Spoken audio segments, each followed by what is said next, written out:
পারভিন, কোথা থেকে শুরু করবেন আপনি? আমি আমার জীবনের প্রথম থেকে শুরু করতে চাই। যেখান থেকে মনে আছে, হ্যাঁ, জি যেখান বলুন। থেকে মনে আছে। আমরা কুমিল্লাতে থাকতাম। আমার আব্বু সহ আমার আব্বু তো পুলিশের চাকরি করে, তো আমরা ভাই বোন 5 জন, সবার বড় ওই আমি।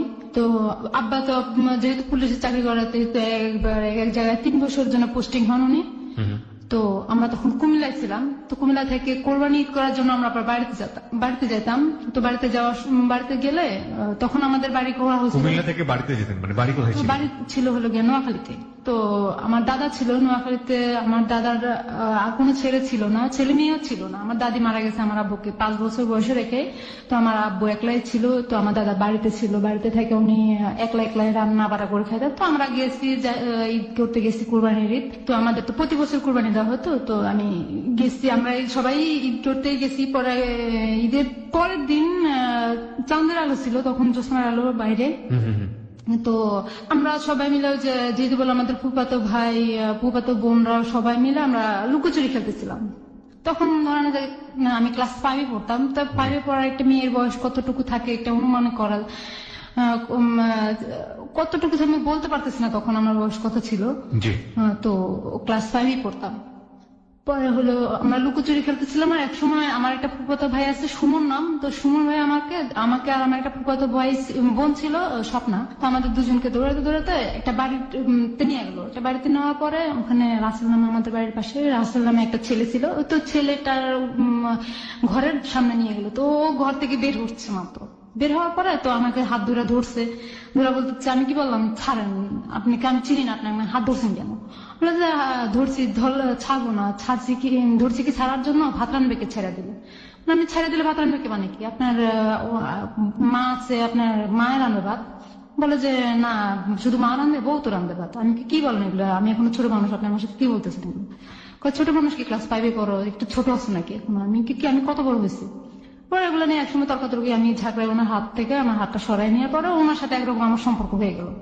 তো ক্লাস 5 থেকে সম্পর্ক শুরু করছি। এই যখন আমরা কুমিল্লায় চলে যেতাম তখন দেখা হতো না। তো আবার যখন বাড়িতে বেড়াতে যেতাম তখন দেখা হতো। এইভাবে গ্যাপ দিয়ে রাসেল। পরে ও এক সময় তার সাথে আমার সম্পর্ক অনেক ভালো হয়ে গেছে। ভালো হওয়ার পরে চিঠি দিয়ে আদান প্রদান করি। চিঠিটা আমি লিখি না, আমার বোন ওই স্বপ্নাই লেখে। তো ও চিঠি লেখে, রাসেল চিঠি ওর কাছে দেয়, ও উত্তর দিয়ে দেয়। আমি চিঠি আমার হাতে লেখা লিখি না, ওরাই চিঠি লিখে, নাম হয়েছে আমার, চিঠি দিতেছে ওরা। পরে এরকম করতে করতে আমি এসএসসি পাস করি, ও ইন্টারে ভর্তি হয়। এই 5 বছর যাবত এই সম্পর্ক থাকে? হ্যাঁ, সম্পর্ক থাকে। তো আমি ওর যখন এসএসসি পরীক্ষা দিয়ে আমরা বাড়িতে চলে যাই। নোয়াখালীতে আমাদের বাড়ি করছে, খুলনা ছেড়ে আমাদের নোয়াখালীতে বাড়ি করছে। তো বাড়ি করার পরে ওখানে ওর সাথে আমার ভালো রিলেশন হয়। ও আমার একের পর এক বিয়ে আসে, যেহেতু আমার স্বাস্থ্য ভালো ছিল। তো আমার সাথে বিয়ের আসে, বিদেশ থেকে ছেলে আসে বিয়ের জন্য। তো আমার ফুফাতো বোন এক পর্যায়ে রাসেলকে শুনে দেয়, স্বপ্ন আর কি, রাসেলকে শুনে দেয় যে দেখো কোন পারবিনাতে বিয়ে হয়ে যেতেছে, তো এখন ওকে কিভাবে কি করবা? বলেছে ঠিক আছে, ওর যেহেতু বিয়ে হয়ে যাচ্ছে তো কি করব, ওকে তো আমার ভাগাই নিয়ে আসতে হবে। তো আমি আবার ভাইগা চলে যাবো না বাড়ি থেকে। আমার প্ল্যান যে আমি ভাইগা যাবো না। প্রেম করছি, সমাজ জানাই বিয়ে হবে, আমি ভাইগা দিলে তো মানুষ আমার বংশের মুখে চুনকালি লাগবে। পরে আমি বললাম যে আমি ভাইগা যাবো না। ও কি করলো যে ওর নানির গয়না বিক্রি করলো। ওর নানিকে বললো যে আমার বোনকে দেখতে আসবো, ওর বোনের নাম রুমা, ওর ছোট যেটা ওটার নাম রুমা। তো রুমাকে দেখতে আসবে, আপনার গয়না দেন, হাতের চুড়ি, স্বর্ণের, তারপরে গলার চেন, কানের জিনিস, ওগুলো নানির কাছ থেকে খুলে নিয়ে ওগুলো বিক্রি করে ফেলায় কোর্টে যায়, ম্যাজদি কোর্টে যায়। পরে ওখান থেকে ওই যে অ্যাভিটাভিট করে, আমাকে ছাড়াই সে অ্যাভিটাভিট করে। করার পরে ওর একটা বন্ধু দিয়ে পাঠায় দেয় যে স্বপ্নাদের বাড়ি। আপনাকে ছাড়া এভিডেভিট করে? মানে আপনি ছিলেন না ওখানে? না, আমি ছিলাম না। পরে স্বপ্নাদের বাড়িতে ওর বন্ধুটা আসে, ঠিকানা নিয়ে আসার পরে আমাকে খবর দেয় স্বপ্না। যাওয়ার পরে আমি খবর দেওয়ার পরে আমি যাইলে আমার কিছু ছবি তুলে নেয় ক্যামেরা দিয়ে, আর আমার সিগনেচার নিয়ে নেয়। তো আমি সিগনেচার দিয়ে বাড়িতে আসার পরই ওর মা পুরা বাড়িতে ঝগড়া শুরু করে দিয়েছে। আমার ছেলেকে নিয়ে পুলিশের মেয়ে ভাইগা চলে গেছে। আমাদের একটা দাদি আছে, তো দাদিটা বলে মেয়ে যদি ভাইগা চলে দেয় মেয়ে বাড়িতে কি করে? তো ভাইগা চলে গেলে তো বাড়িতে থাকার কথা না। পরে সবাই বললো যে না, এটা ভুল কথা, মিথ্যা কথা। পরে এক সময় বাঁচতে বাঁচতে পুরো এলাকা ছড়াই গেলো পুলিশের অমুকের ছেলের সাথে। আমার শ্বশুরের নাম ছিল আসানুল্লাহ, তো আসানুল্লাহ ছেলের সাথে চলে গেছে। আচ্ছা ভালো কথা, আমার আব্বা এসে, আব্বা শোনাতে গুলো গরম, আমার বংশের বড় মেয়ে, আমি বংশের বড় ছেলে, আমার বংশের বড় মেয়ে, এটাকে কিভাবে করে? আমার সাথে অনেক ঝগড়াঝাটি, মেয়ে যেহেতু সংসার থেকেই হয়ে গেছে তো সেটা তো হবেই। আমার আম্মুকে বলতেছে, যেভাবে মেয়ে অন্যায় করলে মাকে দোষ দেয় আর কি বাপরা, তো আমার আম্মাকে অনেক গালাগালি করতেছে, আম্মা তার মানে অনেক অত্যাচার হচ্ছে আমার ঘরের ভিতরে। পরে আব্বা বললো কি যে ঠিক আছে আমি কাগজপত্র দেখবো, রাসেলকে খবর দাও। তো আমার সাথে আবার রাসেলের সাথে মোবাইল, তখন মোবাইলের চুক ছিল খুব কম, তো আমি নাম্বারটা আব্বারে দিলাম। তো আব্বারে দেওয়ার পরে আব্বা ফোন করলো, বললো যে কি ওকে আসতে বল, আমাকে দিয়ে কথা বলেছে। তো আমি বললাম যে আপনি আসেন, এসে আব্বা আপনার সাথে কথা বলবে। তো সবার বড় রাত ছিল, তো ও আসছে, আসার পরে বিচার বসলো, এক পর্যায়ে আব্বা রাজি হয়ে গেল। ওকে আবার আব্বা খুব ভালোবাসতো, যেহেতু অনেক ভদ্র ছিল, মাদ্রাসা লাইনে পড়ছে, তো বিয়ে হয়ে গেছে। বিয়ে হয়ে যাওয়ার পরে ও আমার শাশুড়ি চায় না যে ওর সাথে আমার বিয়ে হোক। তো উনি আমাকে উঠে নেওয়ার সময় বলছে যে আমি এই মেয়েকে বিয়ে করে নিতেছি, ঠিক আছে, একে আমি সুস্থ মতো ভাত খেতে দেবো না। তারপরেও আমার আব্বা আমার মুখের দিকে তাকায় শুধু খালি, যে আব্বা আবার আমাকে অনেক আদর করতো, তো আমার মুখের দিকে তাকায় শুধু খালি এটা মেনে নিচ্ছে যে উনি এটা বলছে। পরে প্রায় 1 মাস এরকম সুন্দর চলে। বিয়ে পরে 2-3 পরেও চলে যায়, চিটাগাং চাকরি করতো তখন। তো চলে যাওয়ার পরে প্রায় 1 মাস পরে আসে। বিয়ের 1 মাস পরে আসা, ওর সাথে আমার সাথে হয় ভালোই। ও 1 মাস পরে আসে, ওর মার কি জানি কথা শুনে আমাকে অনেক অত্যাচার করলো, মার দৌড় করলো, আমি কিছু বললাম না। অ্যাকচুয়ালি আমি তখন আমি কারণ চোখের দিকে তাকায় কথা বলতে পারতাম না, কথা বলতে গেলে আমার কান্না চলে আসতো। 2 বছর ওর সাথে ভালো সংসার চলে, আমার ভালো সংসার চলে। ও আমাকে নিয়ে লেখাপড়া কি বন্ধ হয়ে গেল? হ্যাঁ, লেখাপড়া আমার অলরেডি বন্ধ হয়ে গেলো। আমার আব্বার ইচ্ছা ছিল আমাকে ডাক্তার বানানো, না আমার সেটা আর পূরণ হলো না। পরে ও আমাকে নিয়ে চিটাগাং চলে গেল। এক পর্যায়ে চিটাগাং যে ওখানে কনসেপ্ট করছি, ও আমাকে মারধর করে ওটা নষ্ট করে ফেলছে। 3 মাসের একটা বাচ্চা নষ্ট হয়ে গেছে। পরে আমাকে বাড়িতে নিয়ে আসছে। তারপরে আমি আবার কনসেপ্ট করছি, আমার একটা ছেলে হয়েছে। আমার ছেলে হওয়ার পরে ও বিয়ে করে ফেলছে, ঢাকা আইসা কোনা বাড়িতে এসে একটা মেয়ের সাথে গার্মেন্টস চাকরি করে বিয়ে করে ফেলছে। এটা কি আপনাকে না জানিয়ে এই কাজটা না জানিয়ে এই কাজটা করতে? আপনার ছেলের বয়স কত তখন? তখন আমার ছেলের বয়স 11 মাস। আপনি জানলেন কিভাবে মেয়েটাকে বিয়ে করেছে? মেয়েটাকে বিয়ে করেছে জানছি হলো গিয়া, ও আসতো না বাড়িতে। আমার ছেলে হয়ে যাওয়ার পরে ও বাড়িতে আসতো না। একদিন ঝগড়া লেগে আমাকে বলছিল যে আমার এই ছেলেটা নাকি আমার জারজ সন্তান, এটা নাকি ওর জন্মের না। আমি এটা ভেঙে পড়ছিলাম কথাটা বলার পর। আমি ঠিক আছে, তোমাদের সন্তান না যেহেতু, সেটা তোমাদের কোনো অধিকার নাই। আমার তো আমি খুলনা চলে গেছি। খুলনা চলে যায়, ছেলেটা হয়েছে, হওয়ার পরে ও খবর পাইছে, যেটা ঢাকা থেকে বাড়িতে আসছে। আসার পরে নোয়াখালীতে আসছে। আমি খুলনা থেকে আবার নোয়াখালীতে ব্যাক করে আমার ছেলেকে নিয়ে। পরে ও বাড়িতে আসছে, আসার পরে ও ছেলেকে দেখতে আসছে। আমি বলছি যে না, ছেলের সাথে তোমার কি অধিকার? তুমি এতদিন ধরে বাড়িতে আসো না, আজকে 5-6 মাস হয়ে গেছে তুমি বাড়িতে আসো না, তোমাকে ডাক্তার দেখাতে বলছেন, তুমি তাও করলা না। তুমি বললা যেটা নাকি তোমার যার সন্তান। পরে ও বলতেছে যে না, তুমি এটা কি বলো, আমার সন্তান, দেখো তো চেহারাটা কার মিলে। আমি তো সেটাতে তোমার তখন উচিত ছিল না বলার। তুমি একবার চিন্তা করো না যে হওয়ার পরে চেহারাটা কার হবে। তখন নিজের ভুল নিজে বুঝতে পারে, বাড়িতে আসতেছে, তবু আমার মারধর করতেছে, অনেক মারছে, অনেক অত্যাচার করছে। পরে এরকম করে যখন ছেলের বয়স 5 মাস চলে, তখন সে ঢাকা চলে আসছে, আর বাড়িতে চায় না। বুঝতে পেরেছি, মানে অনেক গল্প আছে এর পেছনে। আপনি এক পর্যায়ে জানতে পারেন যে সে বিয়ে করেছে। সে নিজে থেকে এটা বলে না, সে নিজে থেকে এটা বলে না। একসময় আমি কি করি যে ছেলেটাকে আমার মানুষ করতে হবে, আমার ছেলেটাকে আমার মার কাছে দিয়ে আমি চিটাগাং চলে যাই। চিটাগাং কেন? চিটাগাং চলে চাকরি করার জন্য। আমি চাকরি করবো, চাকরি করে আমার ছেলেটাকে মানুষ করবো। চিটাগাং কেউ ছিল আপনার চাকরি দেওয়ার না, মতো? চিটাগাং আমার কেউ ছিল না। আমি চিটাগাং চলে যাই। চিটাগাং চলে যাওয়ার পথে গাড়িতে একটা লোকের সাথে আমার দেখা হয়। ওর বোনের, ওই লোকটা ওর বোনের কাছে নিয়ে দিয়ে আসে। তোর বোন জামা ছিল আবার খারাপ, তো ওর বোন জামা আমার দিকে নজর দেয়। নজর দেওয়ার পরে একদিন রাতে আমার সাথে খুব ধস্তাধস্তি করে। ওনাকে আমি আবার খালু ডাকতাম।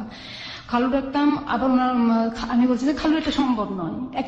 আমি তখন একটা ইয়ের ভিতরে ছিলাম যে আমি ছেলে দিয়ে আসছি, আমার ছেলে আমার কাছ থেকে না, আমার কাছে খুব কষ্ট লাগতেছে।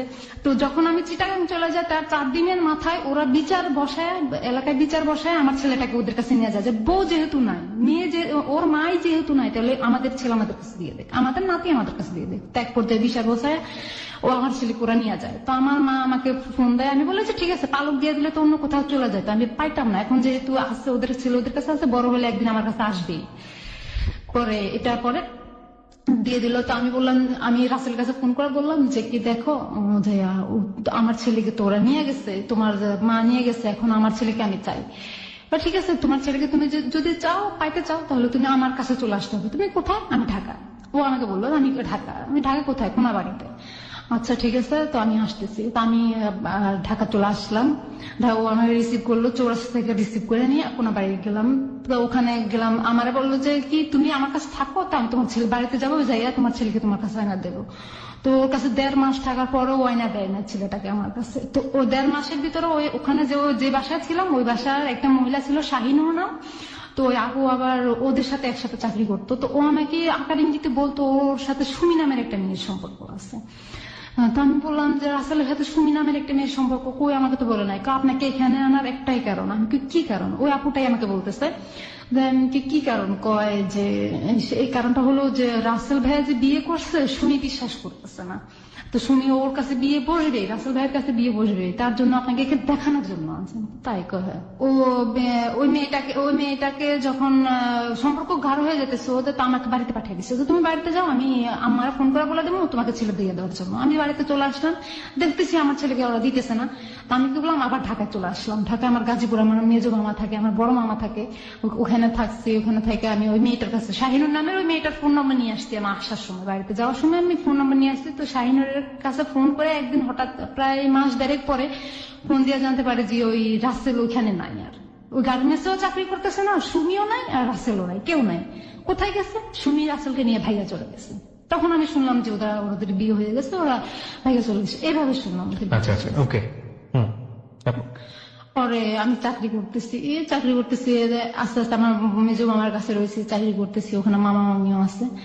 তো এভাবে চাকরি করতে করতে দেখতেছি যে ও আর আমার খোঁজ খবর নেয় না। রাসেল আমার, ওর আর কোনো ফোন আমি পাই না।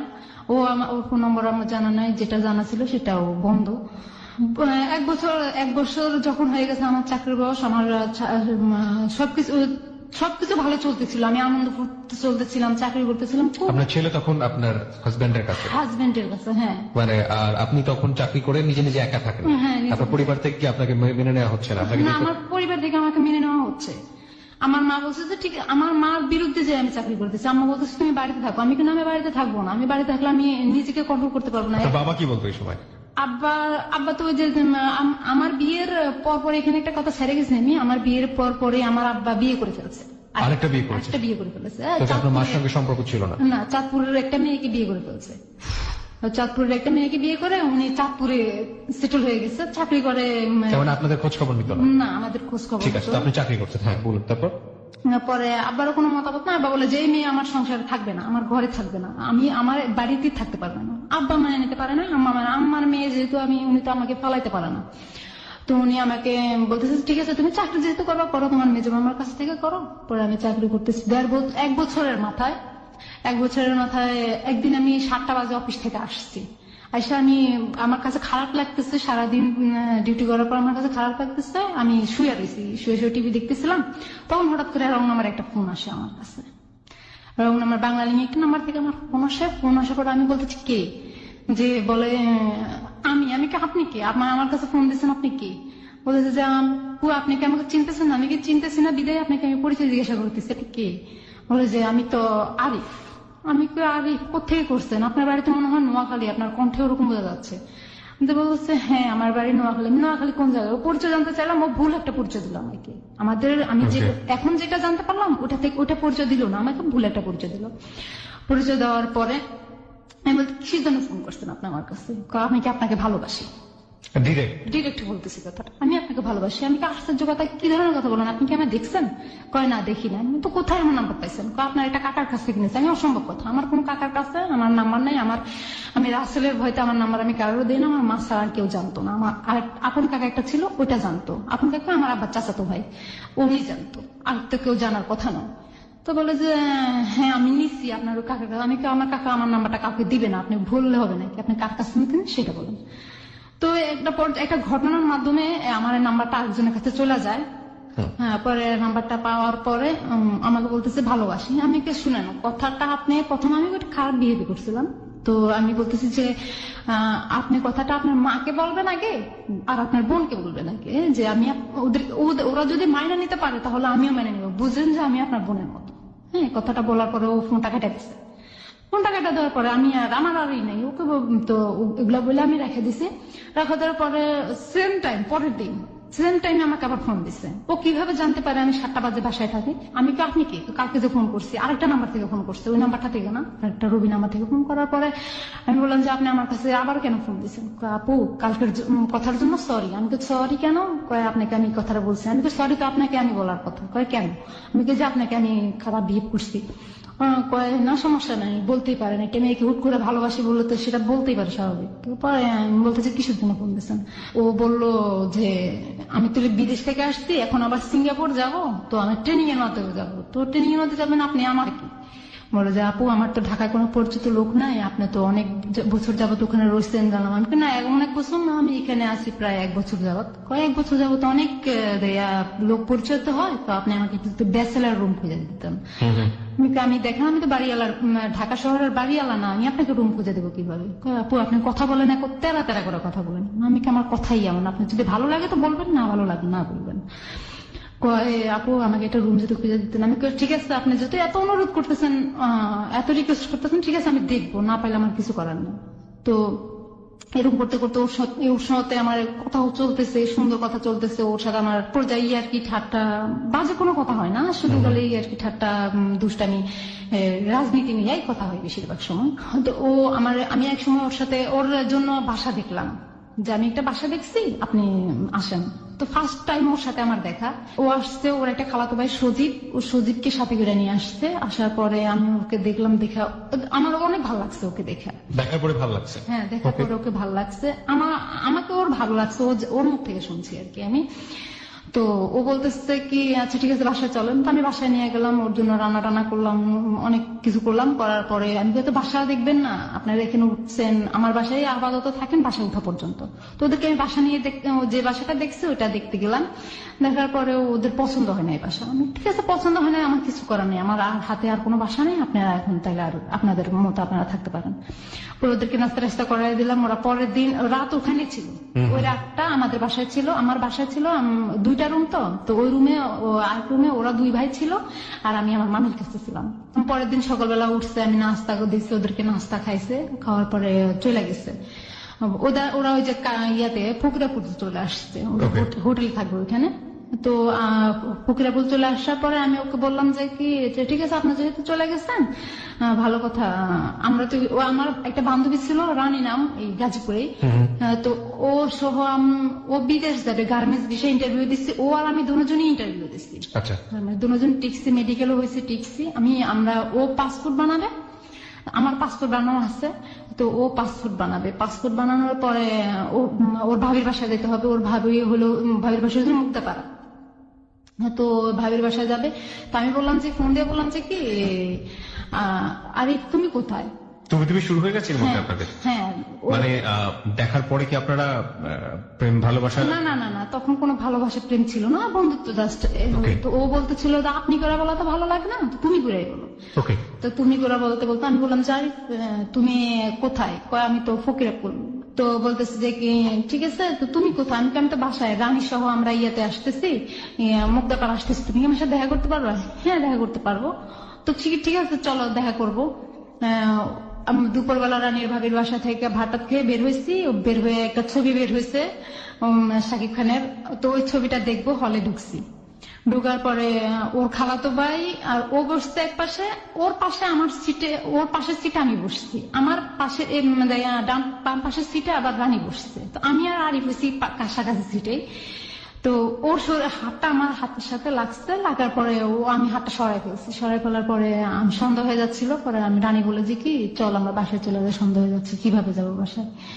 পরে আমরা চলে আসার সময় আরিফ রিক্সা উঠে দিবে, তো রিক্সা উঠে দেওয়ার সময় হালকা হালকা বৃষ্টি পড়তেছে, রিক্সা উঠে দেওয়ার সময় দেখে যে ওর চোখে পানি। পরে রাতে মনে হয় তখন 10টা বাজে, 10টা বাজে আমাকে একটা SMS করছে যে তোমার জন্য আমার চোখের পানি আসে কেন, তুমি আমার কি হও? তা আমি বলতেছি কি বলেন এগুলা, কি বলো তুমি এগুলা, যে আমার জন্য তোমার চোখের পানি আসে কেন আসে, আমি তো জানি না, তুমি তোমার জান হও। তো কথা বলার পরে আমি কি জান হয় মানে কি কথা বলে তো কি, আমি তো বন্ধুত্ব তোমার সাথে পরিচয়, তো তুমি কি কথা বলে জান হই? বলে ঠিক আছে তুমি কি অ্যাকসেপ্ট করবে না আমার প্রস্তাবটা? আমি হ্যাঁ অ্যাকসেপ্ট করতে পারি, আমি ভাবতে হবে আমার। তো ও আমাকে ভাবার জন্য 2 দিন টাইম দিছে। 2 দিন পরে আমি ওকে আমার আনসার জানাইছি। ঠিক আছে, দুজনের সুন্দর মতো চলতেছে সম্পর্ক। তার আগে আমাকে একটু বলেন তো, আপনি তো জানতে পারলেন যে আপনার হাজবেন্ড আরেকটা বিয়ে করেছে, আপনি তাকে ডিভোর্স দিয়েছিলেন বা আপনার হাজবেন্ড? না না, তার সাথে আমার কোনো, তার ফোন নম্বর সে বাড়িতে আসা বন্ধ করে দিচ্ছে অলরেডি। তার দুজনের কেউই আপনার ডিভোর্স দেননি তখন? না না, তখন কাউকে কেউ ডিভোর্স দেয়নি, ও বাড়িতে আসা বন্ধ করে দিচ্ছে অলরেডি। আরিফ সাথে আমার সম্পর্ক চলতেছে, এরকম করতে করতে 3 মাস ওর সাথে আমার সম্পর্ক এইভাবে মোবাইলে হচ্ছে, দেখা হয়েছে মোবাইলে, একবার দেখা হওয়ার মোবাইলে কথা চলতেছে। তো একদিন আমি বললাম যে কি দেখো, আমার তো চাকরি করতে আর ভালো লাগতেছে না, আমি বাড়িতে চলে আসতেছি। হলো গিয়া আমি বাড়িতে আসছি আর ও আমার বলতেছে আমার সাথে দেখা করো। কোথায় দেখা করবো? ফেনীতে দেখা করো। তো ফেনীতে দেখা করবো, আচ্ছা ঠিক আছে দেখা করবো।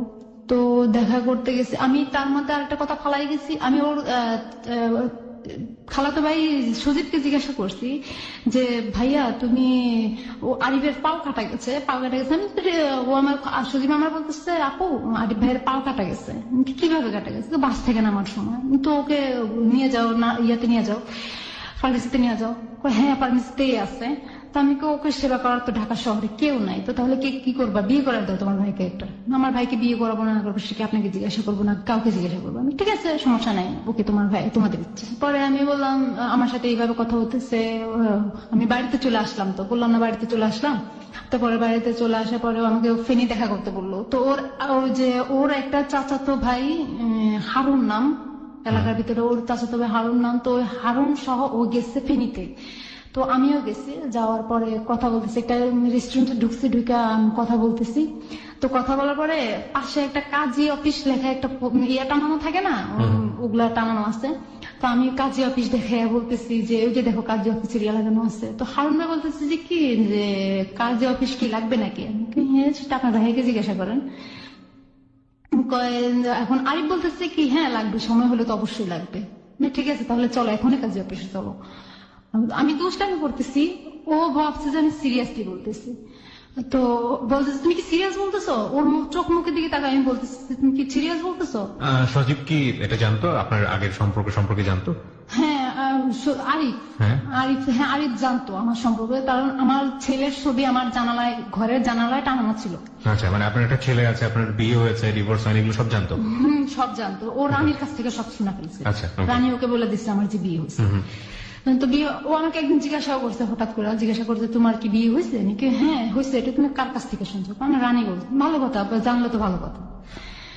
ব্যাস পরে ওখানে কথা বললাম, হারুন আরিফ আমি সহ গল্প করে আমি বিকালের দিকে রওনা হলাম। ফেনী থেকে বাড়ি চলে আসলাম। আসার পরে ওর সাথে আমার কথা হচ্ছে। ও একদিন হঠাৎ করে ঢাকায় আসছে, আমি তো বাড়িতে, ও ঢাকায় আসছে। আসার পরে ঢাকা থেকে 2 দিন থাকার পর আমার বলতেছে যে তুমি ফেনীতে আসো। আমি তুমি কোথায়? আমি তো ঢাকা।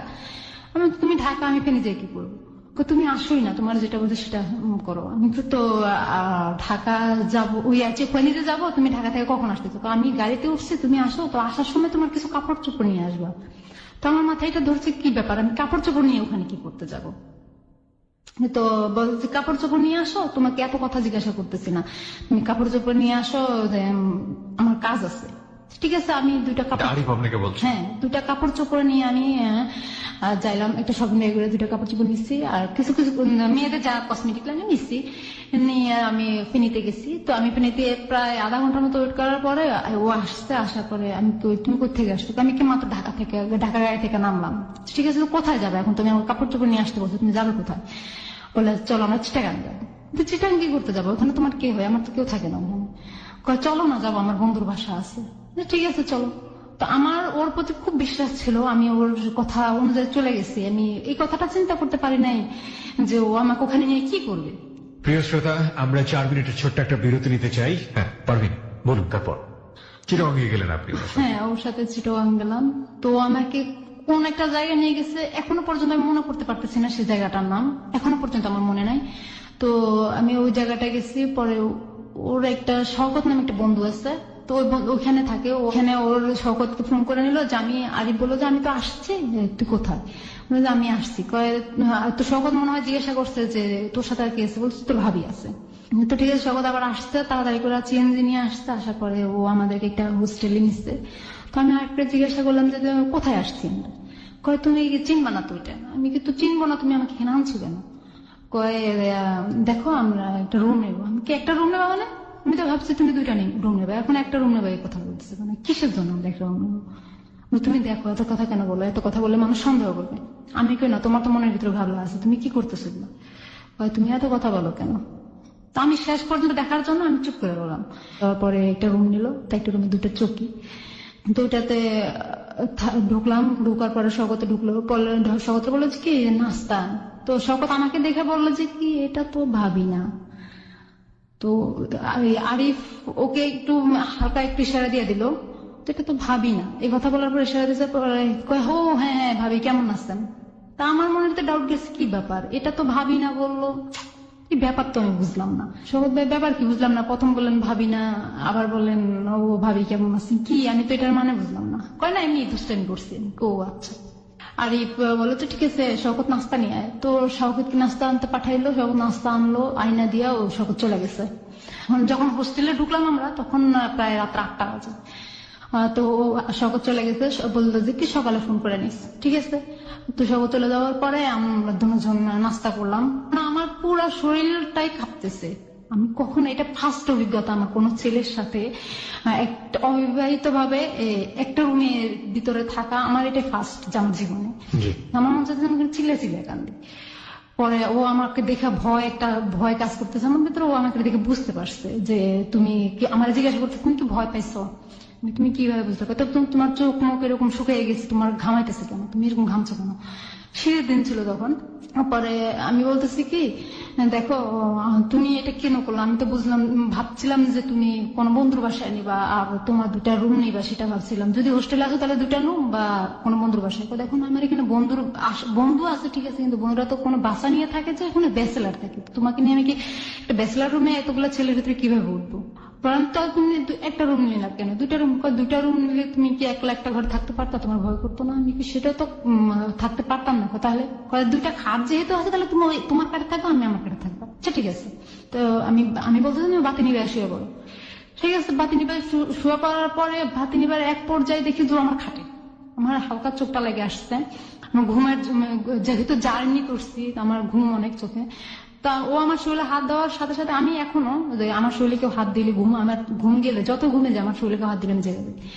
পরে আমার শরীরে হাত দেওয়ার সাথে সাথে আমি লাফ দিয়ে উঠে বসে গেছি। কি ব্যাপার তুমি এখানে কেন? তুমি তোমার কাটে দাও। না তোমাকে এখানে আনছি কি আমি এমনি এমনি আনছি নাকি? কি বলো এমনি এমনি আনছো নাকি? তোমাকে না আমি ভালোবাসি, তুমি না আমাকে ভালোবাসো। তোমার সাথে আমার যা হবে বিয়ের পরে হবে। আচ্ছা ঠিক আছে বিয়ে না হয় হবে, তুমি এখন কি একটা মেয়ের সাথে একলা ঘরে থাকলে তুমি বলো কেমন লাগে? তোমার তো বিয়ে, তুমি তো সবই বুঝো, আমি তো বিয়ে করি নাই, আমি কিভাবে বুঝবো? ও আমাকে বলতেছে কথা, তোমার বিয়ে অভিজ্ঞতা নাই তো তুমি আমাকে এটা কেন করতে আসছো? তাহলে এখানে তোমার অভিজ্ঞতা নাই, তুমি তো বুঝো না একটা মেয়ের কেমন, একটা মেয়ের সাথে রাত কাটাবে একলা কেমন লাগে, সেটা একটা মেয়ের কাছে কেমন লাগে সেটা তোমার তো ধারণা নাই, তুমি বলতেছো। তাহলে আমার কাছে কেমন লাগে? দেখো ভয় পেও না, আমি তোমাকে বিয়ে করবো, পৃথিবী সবকিছু একদিকে থাকবা, তুমি আমার একদিকে থাকবা। আমি বললাম আমি তোমার একদিকে থাকবো, কি বলো, আমার এটা সম্ভব না। তার মানে আমার সাথে এক পর্যায়ে ও জোর জবরদস্তি করেই, যাই হোক জোর জবরদস্তি করে আমাকে মানাই নিচ্ছে। মানার পর ওর সাথে আমার সাথে ফিজিক্যালি রিলেশনটা হয়ে গেল। হয়ে যাওয়ার পরে আমি অনেক কান্না করতেছি, কান্না করতে বলো তুমি কাঁদতেছো কেন? আমি কই না, রাসেলের পরে আমাকে কেউ টাচ করে নাই, তুমি আমাকে টাচ করলা। রাসেলের কথা তোমার মাথা থেকে ঝেড়ে ফেলাই দাও। আমি কেন আমি ঝেড়ে ফেলাই দেবো? রাসেল তো আমার স্বামী ছিল, এখনো আছে, ওর সাথে তো আমার ডিভোর্স হয় নাই, তাহলে তুমি এখনো আমাকে কেন এগুলা করলো? আমার তো পাপ হবে। পাপের কথা চিন্তা করলে দুনিয়াটা আরো আগে ভালো হয়ে যেত। ওগুলো বুঝাইতেছে আমার। তো আমি বললাম যে কি দেখো তুমি এমন করছো আমার সাথে, করছো আর করো না, করার চেষ্টা করো না। তোমার একবার করা যে কথা 10 বার করার সে কথা, সে বলতেছে আমাকে কথাটা। আমি বললাম যে তুমি কি বলো, একবার করা যে কথা 10 বার করার সে কথা, তুমি কি বলো এগুলা? তোমার পায়ে ধরে তুমি আমার সাথে এগুলো করো না। ওর সাথে অনেক আকুতি মনে করলাম, ও কোনো কিছুই শুনলো না। তো পরে ওর সাথে এক পর্যায়ে আরো কয়েকবার হয়ে গেল, প্রায় এরকম একটা রাতের ভিতরে 8 বার না 9 বার আমার সাথে ফিজিক্যালি রিলেশন করে ফেলেছে। আমার অবস্থা খুব খারাপ, আমার শারীরিক অবস্থা খুব খারাপ। পরে ডাক্তারের কাছে গেছে, ও আমাকে রুমে রেখা ও ডাক্তারের কাছে গেছে, ডাক্তারের কাছ থেকে যে ওষুধ আনছে আমি খাইলাম। খাওয়ার পরে আমি সহ সকালবেলা বের হয়ে ফিজিতে গেছি, সিরিজ গেছি, ঘুরছি ফিরতে, ঘুরে ফেরার পরে বাসায় আসছি। বাসায় আসার পরে ও আবার আমাকে বলতেছে চলো আমরা আবার একটু করি। তো ও আবার আমার সাথে ফিজিক্যালি রিলেশন করতে চাইলো। তো হইলো দুজন চলে যেত। তার মানে এখন ওর মর্জি মতো হইতেছে সবকিছু, আমার মর্জি মতো হচ্ছে না। তো ওর মর্জি মতো হচ্ছে, আমি ঠিক আছে এখন আর ওর সাথে আর আপোষ করতেছি না, সব আপোষে হয়ে যেতেছে। 4 দিন থাকার পরে আমি ওকে বিয়ে বলতেছিলাম, তো 4 দিন তো হয়ে গেলো, বিয়ে তো করলো না আমাকে। বিয়ে করবো ঠিক আছে, তুমি একটু অপেক্ষা করো, আমরা যাওয়ার দিন না হয় বিয়ে করে নেবো। তারপর তারপরে বললো যে যাওয়ার সময় বিয়ে করে নেবো। ঠিক আছে, তুমি যাওয়ার সময় কি করো সেটা আমি দেখবো। ঠিক আছে, পরে 4 দিন পরে সকালবেলা বের হয়ে নাস্তা রাস্তা করলাম হোটেলে। তো শওকতের সাথে আবার দেখা হলো, শওকতকে ফোন দিয়ে ডেকে আনলো। দেখা হওয়ার পরে তো শওকত বলেছে ঠিক আছে ভাবি যান, বাড়িতে যান, দেখা হবে। আমি কই বাড়িতে? ভাবি তো আপনার এখনো হই নাই। আমি কই কি বলেন ভাবি হন নাই? ভাবি না হয়ে তো ওইখানে আসছেন। আমি কই দেখেন আমি আপনার কাছে কি স্মরণ করবো, আমার তো মাথা নষ্ট হয়ে যেতেছে, আপনারা কি করলেন এটা? শওকতের সামনে সরাসরি বলতেছি কথাটা। তো শওকত বলে যে ভাবি চিন্তার কিছু নাই, আমি আছি তো, আপনি কোনো চিন্তা করেন না। আরিফ ভাই অমন ধরনের মানুষ না যে আপনার সাথে 2 নম্বরই করবে। আমি শুনেন, একটা মেয়ের যা কিছু ছিল সেটা আমি ওর সাথে দিয়ে দিছি, আর আমার কিছুই নাই। এখন শুধু আমার মরা ছাড়া আর কোনো উপায় নেই। কেন মরবেন, আরিফ তো আপনার পাশে আছে। আমি আরিফকে বললাম যে ঠিক আছে, তুমি তো তোমার বাড়ির স্থায়ী ঠিকানা আমাকে দেও নাই। তখনই বললো যে কি আমার বাড়ির স্থায়ী ঠিকানা আমি তোমাকে যেটা দিয়েছি সেটাই। আমি কই না, তোমার বাড়ির স্থায়ী ঠিকানা আমার মনে হয় এটা না। কয় তোমার তো অনেক কিছু মনে হবে, এখন তুমি এটা মনে করার দরকার না, চলো আমরা বাড়িতে যাই। তো গাড়িতে উঠে গেল। গাড়িতে যখন টিকিট কেটে উঠলো তখন আমার মাথায় ঢুকলো, তো বলছে যে বের হওয়ার সময় বিয়ে করে নেবে। তো কই, এখন তো গাড়িতে উঠে যাচ্ছে। আমি আরেকটা বললাম তুমি গাড়িতে উঠে যাচ্ছ কেন, তুমি আমার সাথে চলো, কাজে চলো। ঠিক আছে, আমরা নোয়াখালীতে যাই, তারপরে বিয়ে করবো। তো চিটাগাং থেকে নোয়াখালীতে আসলাম। নোয়াখালীতে আসার পরে তো আমাকে একটা সিএনজিতে উঠে দিল। সিএনজি পুরা ভাড়াই ওই দিল। উঠে দিয়ে সিএনজিকে বললো যে আমাকে বললো যে সিএনজি আলারে যেখানে বলবো সে সেখানে নিয়ে যাবে। তো আমি বললাম তুমি বিয়ের ব্যাপারটা করলো না? ঠিক আছে, তুমি এখন টেনশন নিও না, তোমার সাথে আরেকদিন দেখা হলে তুমি আমার বিয়ের কাজটা সারা নিবো। ও আমাকে অনেক বুঝাইলো, আমি তো কান্না করতেছি। বুঝানোর পরে ওর বাড়িতে চলে গেল, আমি আমার বাড়িতে চলে গেলাম। ওর বাড়ির পাশে একটা লোক ছিল, আমার আবার দুলাভাই হয়। দুলাভাইটা ওর সম্পর্ক আবার বললো যে আমাকে বললো যে কি মহাসিনকে চিনো? আমি কি হ্যাঁ, মহাসিনকে তো আমি চিনি, ও আমার যেটা তো বোনের জামাই হয়। ও আমার বন্ধু হয়। তো আমি যেদিন আবার চিটাগাং থেকে বাড়িতে গেছি, ও যেটা বোনের জামাইটা আমার বোনটাকে নিয়ে আমাদের বাড়িতে আসতে বেড়ানোর জন্য। দুলাভাইটাকে জিজ্ঞেস করলাম ভাইয়া আপনি কি আরিফকে চিনেন? কয় আপু কোন আরিফ? আমি কই যে লিবিয়া থেকে আসছে আরিফ। কয় হ্যাঁ হ্যাঁ, আর ওকে তো চিনি, ওর শ্বশুর বাড়ি আমার বাড়ির কাছে। তো এই কথাটা যখন বললো আমি স্তব্ধ হয়ে গেলাম। বলার পরে কি হয়েছে আপু, আপনি কথা বলতেছেন না কেন? আপনার খবর কি? রাসেল ভাইয়ের খবর কি? আমি রাসেল ভাইয়ের খবর বাদ দেন আগে, আরিফ ভাই যে আপনার বন্ধু আরিফ, উনি তো আপনার সাথে পরিচয় কিভাবে? আমি আমার সাথে ঢাকায় একসাথে পরিচয়, আমি সত্যি কথাটা বলি না ওনার সাথে। তো কয় আমি তো আচ্ছা ঠিক আছে, ওনার যে শ্বশুর বাড়ি আপনার বাড়ির কাছে, ওনার কি ছেলে মেয়ে আছে? হ্যাঁ একটা মেয়ে আছে। আমি কো আচ্ছা। পরে কয় তো আপনার কি খবর? আমি কেন আমার খবর ভালো। এই কথা বলে আমি আমার দুলা ভাইয়ের সামনে থেকে চলে এসে আমি আমাদের এলাকায় ধান ক্ষেত, আমার ঘরের পাশে ধান ক্ষেত। তো আমি ধানের জমির ভিতরে যাই, ধান তো বড় বড় হয়েছে, তো ধানের ভিতরে যাই আমি ইচ্ছা মতো কতক্ষণ কাঁদতেছিলাম। কারণ আমি ওর কাছে একটা ফোন দিয়ে ওকে অনেক গালাগালি করছি। ওকে অনেক তুই আমার সাথে এরকম করলি কেন আমার সাথে এরকম বেইমানিটা করলি? দেখো তুমি এরকম করো না, কান্নাকাটি করো না, আমি তোমাকে আগেই বলতে চেয়েছিলাম যে আমি বিয়ে করছি। আমি তুই বললি আমাকে আগে বলতে পারতি, আমার সাথে তোর সাথে আজকে 1 দিন আর 2 দিন কথা না, তোর সাথে আমার সাথে আজকে 3টা মাস ধরে কথা চলতেছে। তার মধ্যে তুই আমাকে চিটার নিয়ে 4 দিন থাইকা এলি, আমার সাথে সবকিছু করে এলাম। একটা মেয়ের ইজ্জত বলতে যা থাকে, একটা মেয়ের সবচেয়ে মূল্যবান জিনিস যেটা, সেটাই তুই নিয়ে নিলি। তুই কি করলি এটা? তো ও আমাকে এক পর্যায়ে বলে কি তাহলে তুই আমার সাথে বিয়ের আগে যেহেতু ছেলে আমাকে শক্ত দিয়ে দিস, তাহলে তুই আরো কত ছেলের সাথে করছিস? তার মানে উল্টা রিয়েকশন করে আমাকে। পরে আমি বললাম যে তাই নাকি? আমি ঠিক আছে তুই আমার সাথে যোগাযোগ করিস না। আমার মামার ছোট মামার খালা শ্বশুরের বিয়ে, তো আমি ওই বাড়িতে গেলাম, ওর শ্বশুর বাড়ির পাশেই, জানতাম না আমি। তো ওখানে গেছি আর আমার ফোন দিছে তুই আমার বলো তুমি কোথায়? আমি তো অমুক জায়গায় আসছি। তো কোথায় আসতো আমি নাম বললাম। পরে বলো তুমি ওই বাড়িতে কি করবো? আমি বিয়েতে আসছি। কয় ওই বাড়ির পাশেই তো আমার শ্বশুর বাড়ি, তুমি আমার সাথে দেখা করো। আমি তোরে বলছি না তুই আমার চেহারা দেখবি না, তুই আবার আমার কাছে ফোন দিছিস, আবার আমার বলো দেখা করতে, সাহস তো কম না। তো বলে যে না তুমি আমার সাথে দেখা করো। তো ওর সাথে আমি এখান থেকে বিয়ে শেষ করে আমি ওখান থেকে বাড়িতে গেলাম বিকালবেলা। পরের দিন আমি ওর সাথে সকালে দেখা করলাম ফেনীতে। কান্নাকাটি আমি অনেক কান্নাকাটি করছি ওদিন ওর সাথে। পরে বলছি দেখো তুমি এমন করো না, তুমি চাকরি করো, দেখো তোমার মন আবার ঠিক হয়ে যাবে, তুমি চাকরি করো, তুমি এখন বাড়িতে বসে আছো তো তার জন্য তোমার ভালো। আমি কিন্তু তুই চাস আমি আবার চাকরি করি? ওকে তুই তাই করে বলতেছি। তো ওর সাথে যখন আমার 3 মাস কথা চলতেছিল, তখন হঠাৎ করে একদিন ওর বউ আমাকে ফোন দিছে। ফোন দিয়ে বলে যে কি আপনি কি আমার নাম ধরে বলতেছে আপনি কি অমুক, আমি কি হ্যাঁ। বলতেছে আমি কি তাহলে তুমি কি? কয় আমি আরজু। আরজু মানে কে? আরজু কি? তুমি আমার নাম্বার পেয়েছো কোথায়? কয় দেখেন আপনি যে আরিফ নামের ছেলেটার সাথে কথা বলেন আমি ওরই চাচাতো বোন। আমি কি তুমি আমার নাম্বার পাইছো কোথায়? ভাইয়ার সাথে তো আমার অনেক ফ্রি। তো ভাইয়া আমাকে তোমার কথা সব বলছে, ভাইয়া অনেক কষ্ট করেছে ছোট থেকে, তুমি ভাইয়াকে কোনোদিন কষ্ট দিও না। আমি কিন্তু তুমি কি তোমার কি বিয়ে হয়েছে? কয় হ্যাঁ আমি ওর জ্যাঠাতো বোন হই, আমার বিয়ে হয়েছে, আমার স্বামী বিদেশ, আমার একটা মেয়ে আছে, আমার শ্বশুর বাড়িতে কেউ থাকে না দেখে, কেউ নাই দেখে, আমি একলা মানুষ তো তাই আমি আমার বাপের বাড়িতে থাকি। তো এই কথাটা বলার পর আমি ওই কথাটা তখন ওর কাছে তুললাম যে তাহলে তোর বউ আমাকে এই কথাটা বললো কেন? আর ঝুঁকি কয় আমার বউ। আমি তো তাহলে তোর বউ এই কথাটা বললো কেন যে তুই ওর চাচাতো ভাই লাগছ, তোর জ্যাঠাতো বোন লাগে? বললো যে কি এই কথাটা ওই কারণে আমি ওকে বলছিলাম যে তুই ও যদি এই কথাটা না বলে তাহলে ওকে আমি তালাক দিয়ে দেবো, এই কথাটা ভয়তেও বলছিল। বলে আমি একটা জিনিস ছিল কি ওর সাথে কথা যখন বলতাম ও আমাকে যখন সুন্দর করে মাথায় হাত বুলায় একটা কথা বলতো আমি ওর কথাটা মাইনা নিতাম। ওর রাগ করলে হাজার রাগ করলে ও মুখের দিকে তাকায়, আমি রাগটা আমার তার মানে আমি রাখতে পারতাম না। আর পরে আমি আমার আরিফের কথাটা বললাম। মা কি আরিফ সম্পর্কে জানতো আপনার? আম্মাকে সব খুলা বলছি। কবে বলেছেন এটা? ওই যে ওর সাথে যেদিন বিয়ের পরে বিয়ে মানে এটা কি যখন আপনি জেনেছেন যে আরিফ বিবাহিত তখন বলেছেন নাকি তার আগে? না না তখন বলেছি। বিয়ে ওর বিয়ে হয়েছে এটা শোনার পরে বলছি। শোনার পরে আপনি কেন বলতে গেলেন? শোনার পরে আমি বলতে গেছি কারণ আমি আমার কষ্টটা মনের ভিতরে চাপায় রাখতে পারতেছি। সে কারণে আপনি মার কাছে বলে মনটা একটু হালকা হ্যাঁ চাপায় রাখতে পারলাম না। তো আমি মাকে বলেছেন আপনি বিয়ে করেছেন আরিফ? হ্যাঁ আরিফকে বিয়ে করছে। কেন বললেন? আরিফের যে আরেকটা বউ আছে সেটা আমি বলি নাই আম্মাকে। তাহলে আপনি তো বিয়ে করেননি, মাকে আপনি কেন বললেন?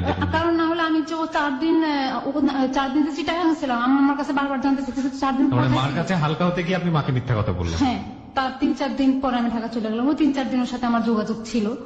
পরে আমি ঢাকা চলে যাওয়ার পরে আমি আমারও এমন হয়েছে আমার বাসায় চলে গেলাম। ওখানে যে চাকরি টাকরি করতেছি, আলাদা রুম নিলাম, আলাদা রান্না বাড়া করে খাইতেছি। এখন আর মেজে মামার বাসায় খাই না, তা আলাদা রান্না বাড়া খাইতেছি। ও কি করছে, ও আমার বললো যে আমি আমার শ্বশুরে বলছি আমি বিদেশ যাবো, আমার শ্বশুর আমাকে অনেকগুলো টাকা দিবে। আমি তো কি করবো তারপরে টাকা নিয়ে? বলছি টাকা নিয়ে আমি তোমার কাছে চলে আসবো। মানে সামহাও আপনাকে ম্যানেজ করার চেষ্টা করছে, রাইট? হ্যাঁ। ওকে। পরে ও টাকা দিছে, ওর শ্বশুর ওকে 42,000 টাকা মনে হয় দিছে। ও আমাকে যেটা বলছে যে 42,000 টাকা দিছে। তো বিদেশ যাওয়ার জন্য একটা মানুষ যেভাবে প্রস্তুতি নেয় আর কি, যে বিদেশ যাওয়ার সময় বাংলাদেশ থেকে মা ভাই বোনরা অনেক কান্নাকাটি করে, ওটা করছে ওর মা বোন নাকি। পরে ওই যে বিদেশ যাওয়ার সময় ছেলেরা নাকি যেটা খাইতে বেশি ভালোবাসে সেটা দিয়ে দেয়। তো ওর সাথে ও অনেক কিছু দিয়ে দিছে, কাপড় চোপড়। তার মানে একটা বিদেশ যাওয়া যেন কোনো কিছু কিনতে না হয়, ওগুলো সব ব্যাগ 2টা ব্যাগে বইরা ও ঢাকায় একদম আমার কাছে বাসায়। মানে আলটিমেটলি আপনার কাছে এসছে, কিন্তু সবাই জানে যে সে বিদেশ চলে গেছে। ওর বউ পরে সবাই জানে ও বিদেশ চলে গেছে। তো আমি কি শুনো যেটা তাহলে তুমি করলা কেন এটা? তোমার জন্য আমার খারাপ লাগতেছে, তোমাকে দেখে আমার খুব খারাপ লাগতেছে। তুমি যে আমাকে অনেক এখানে আসার পরে যখন ফার্স্ট তোমার সাথে দেখা হয়েছে তুমি আমাকে গরমে বাতাস টাতাস করছো, গরমের দিন ছিল বাতাস টাতাস করছো, তো আমার তখন খারাপ লাগছে তোমাকে দেখা। অনেক ক্লান্ত ছিল, তুমি রাতে 2টা পর্যন্ত আমার সাথে গল্প করে, আবার ভোর 4টা ঘুমাইয়া 2টা বাজে ঘুমাইয়া, আর ভোর 5টা বাজে আজানের সময় উঠে আমার সাথে নাস্তা রাঁধছো, ওইটা দেখে আমার খুব খারাপ লাগছে। একটা মেয়ে কিভাবে এত ভালো হতে পারে? আর হইলো গিয়া তুমি তোমার হাজবেন্ড তোমার মতো মেয়েকে কিভাবে স্যার আরেকটা মেয়ে বিয়ে করছে? আমি কই সেটা তার রুচি, ওগুলো তুলো না। পরে ওর সাথে এইভাবে চলতেছে প্রায় 2 বছর, ওর সাথে এইভাবে সম্পর্ক। আমার একই ঘরে বাড়িওয়ালারাও জানতো যে ও আমার হাজবেন্ড। বাড়িওয়ালাদেরকে বলছি যে ও আমার হাজবেন্ড, আমি বাড়িতে যাই বিয়ে করছি। আলটিমেটলি আপনি তো বিয়ে করেন নাই, মানে সব জায়গায় বলে বেড়াচ্ছেন আপনি বিয়ে করেছেন। বিয়ে করছি, হ্যাঁ। কারণ না হলে তো ওর সাথে একসাথে অবিবাহিত থাকা তো সম্ভব না। অবিবাহিত। তখন আপনি কি মানে গার্মেন্টসে কাজ করতেন? ঢাকাতে গার্মেন্টসে কাজ করতেন? গাজীপুরে। ওকে। পরে একটা জাপানি লিডার হিসেবে ছিলাম, কোয়ালিটি লিডার হিসেবে ছিলাম। ভালোই বেতন পাইতাম, ভালো সম্মান ছিল ওখানে আমার। আমি চাকরি করে ওকে খাওয়াইতেছি। তো ও বললে কি সালাউদ্দিন নামে একটা লোক ছিল, ও জাপানের দুভাষী ছিল ওই গার্মেন্টসেই। তো দুভাষী ছিল ও সালাউদ্দিন ভাই। আবার জানতো আমি যে বিদেশের ইন্টারভিউ দিছিলাম। সেই সময়টাতে আরিফ আপনার সঙ্গে থাকা শুরু করেছে, আপনার ওখানে থাকে? আমার সাথে ওখানে থাকে। পরে ওই সালাউদ্দিন ভাই জানতো আমি যে বিদেশ যাওয়ার জন্য ইন্টারভিউ দিছিলাম। আমার পাসপোর্টও জমা দিয়েছি, শুধু 25,000 টাকা লাগবে, আমার হাতে টাকা নাই, সেই জন্য আমি বিদেশ যেতে পারতেছি না। তো সালাউদ্দিন ভাই আবার আমাকে 20,000 টাকা দিবে বিদেশ যাওয়ার জন্য। এটা আবার আরিফ জানে যে ওই সালাউদ্দিন ভাই আমি বিদেশের জন্য 20,000 টাকা দিবে। তারই বলছে যে কি তুমি আরেকজনের কাছ থেকে টাকা নিয়ে তুমি বিদেশ যাবে না, তুমি বিদেশ যেতে পারবা না, বিদেশ ভালো মেয়েরা যায় না। মানে আপনি বিদেশ যাওয়ার জন্য ট্রাই করছেন? হ্যাঁ, গার্মেন্টস এর বিষয়ে অলরেডি আমার বেতন টেতন ধরা হয়ে গেছে, 16,000 টাকা বেতন। আমার মেডিকেলও করা হয়ে গেছে, মেডিকেলও টিকছি। পরে এখন এই অফিস থেকে বিদেশে যে অফিস যেখানে ইন্টারভিউ দিছিলাম ওই অফিস থেকে বারবার আমাকে ফোন দিতেছে আমি টাকা জমা দিতেছি না কেন ব্যাংকে। একটা ব্যাংকে টাকা জমা দেওয়া লাগতো, তো টাকা জমা দিতেছি না কেন। আমার বান্ধবী সব টাকা জমা দিয়ে দিচ্ছে, রানী সব টাকা জমা দিয়ে দিচ্ছে, আমি জমা দিতে পারতেছি না। এখন আর বলতেছি আমার বিদেশ যাওয়া লাগবে না। আমি কি না, বিদেশ গেলে তো আমার ভালো হবে, তুমি বাংলাদেশে থাকলা আর আমি বিদেশে থাকলাম, তো বেশি করে টাকা পাঠালে তুমি বিদেশ চলে গেলা, ব্যাস দুজন ওখানে সেটেল হয়ে গেলাম। ওকে, আমার এটাই ছিল পরিকল্পনা। তো ও বলছে কি, তো আমার বউ, আমি কি শোনো তুমি একটা কথা চিন্তা করো সবসময়, যেহেতু আমি যাই না ফেলাইছি তোমার বউ আছে, তাহলে তুমি একটা কাজ করো, তুমি তোমার বউ কাছে যাইতে পারবে না। কেন? আমি কেন, তুমি তোমার বউ কাছে, তুমি যেহেতু বলছো এটা তোমার জোর জবরদস্তি বিয়ে, তোমার মতে না বিয়ে, তাহলে তুমি ওখানে যাও না, একটা কাজ করো, তুমি টাকা পয়সা দিও ওদেরকে ওখানে, আমি চাকরি করে যা বেতন পাবো তার অর্ধেক দিয়ে ঘর ভাড়া চালাবো আর তোমার খাবো, আর তুমি যা করবা তার বেতন পুরাটাই তুমি আমার বাড়িতে পাঠিয়ে দিও, তোমার টাকা আমার সংসারে, আমার ফ্যামিলি, আমার সংসারের দরকার নাই, আমার সংসার আমার টাকা হইলে না। মানে আপনি চাচ্ছেন যে ও পার্মানেন্টলি আপনার সঙ্গে থেকে যায়? হ্যাঁ। সেটা কি বিয়ে করে নাকি বিয়ে ছাড়াই? বিয়ে করে। বিয়ে করে। হ্যাঁ। তারপরে কি বললো আরিফ? পরে আরিফ বললো আচ্ছা ঠিক আছে। তো বিদেশ আর যাইতে পারলাম না। তো বিদেশের ওই যা সালাউদ্দিন ভাই বিদেশ যাওয়া বলে যে টাকাটা আমাকে পরে আমাকে 20,000 টাকা দিচ্ছে, তো ওই টাকাটা দিয়া কি করলাম, আমরা দুজন চলে গেলাম চিটাগাং চলে গেলাম বেড়াইতে। ঢাকা থেকে বাসায় তালা টালা দিয়ে চিটাগাং গেলাম বেড়াইতে। মোবাইল কিনলাম একটা, আমি আমার হাতে মোবাইলটা যেটা ছিল সেটা ভেঙে গেছে। পরে আমি মোবাইল কিনলাম একটা, ওই মোবাইলটাও আমাকে চালাইতে দিল না, আমার হাত থেকে নিয়ে নিল, বললো যেটা আমার মার জন্য একটা মোবাইল লাগবে। হ্যাঁ, আমি কোরিয়ান করে পাঠাই দিলাম, ঠিক আছে। পরে দুজন ঘুরে ফিরে চিটাগাং থেকে ঘুরে ফিরে আবার ঢাকায় আসলাম। ঢাকায় আসার পরে বাসায় চলতেছে, খুব সুন্দর মতো চলতেছে, খাইতেছে, আমি চাকরি করতেছি। ও বলে কি আমি নাকি চাকরি করলে, ও তার মানে ওর সাথে আমার এখন গ্যাঞ্জাম আস্তে আস্তে শুরু হচ্ছে। আজকে ঝগড়া করতেছে, কালকে আমার মারতেছে, পরশুদিন ঝগড়া করতেছে, এরকম প্রতিদিন আমার সাথে ঝগড়া, প্রতিদিন আমাকে ঝগড়া করে আমার সাথে মারে, প্রতিদিন আমাকে মারে, অনেক মারে। পরে হলে গিয়া বললাম তুমি আমার সাথে কেন মারো, তুই ইয়াতে যাই অফিসে যাই তুই বসের সাথে প্রেম করস। মানে আপনার এখানে থেকে আপনাকে গায়ে হাত তুলছে কন্টিনিউয়াসলি? হ্যাঁ, কন্টিনিউয়াসলি আমার গায়ে হাত তুলতেছে আর বলতেছে আমি নাকি ইয়াতে চাকরি করলে বসদের সাথে খালি প্রেম করি। আমি কি বসদের তো এখনো কাম নাই আমার সাথে, আমি কি এত বিশ্ব সুন্দরী যে আমার সাথে প্রেম করবে?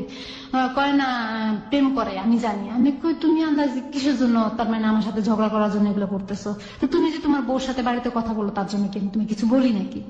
আমি আমার বউর সাথে কথা বলবো না তো কার সাথে কথা বলবো? আমি তো তা ভালো কথা, বউর সাথে কথা বলবো, তো আমার সাথে সম্পর্ক করছিল কেন?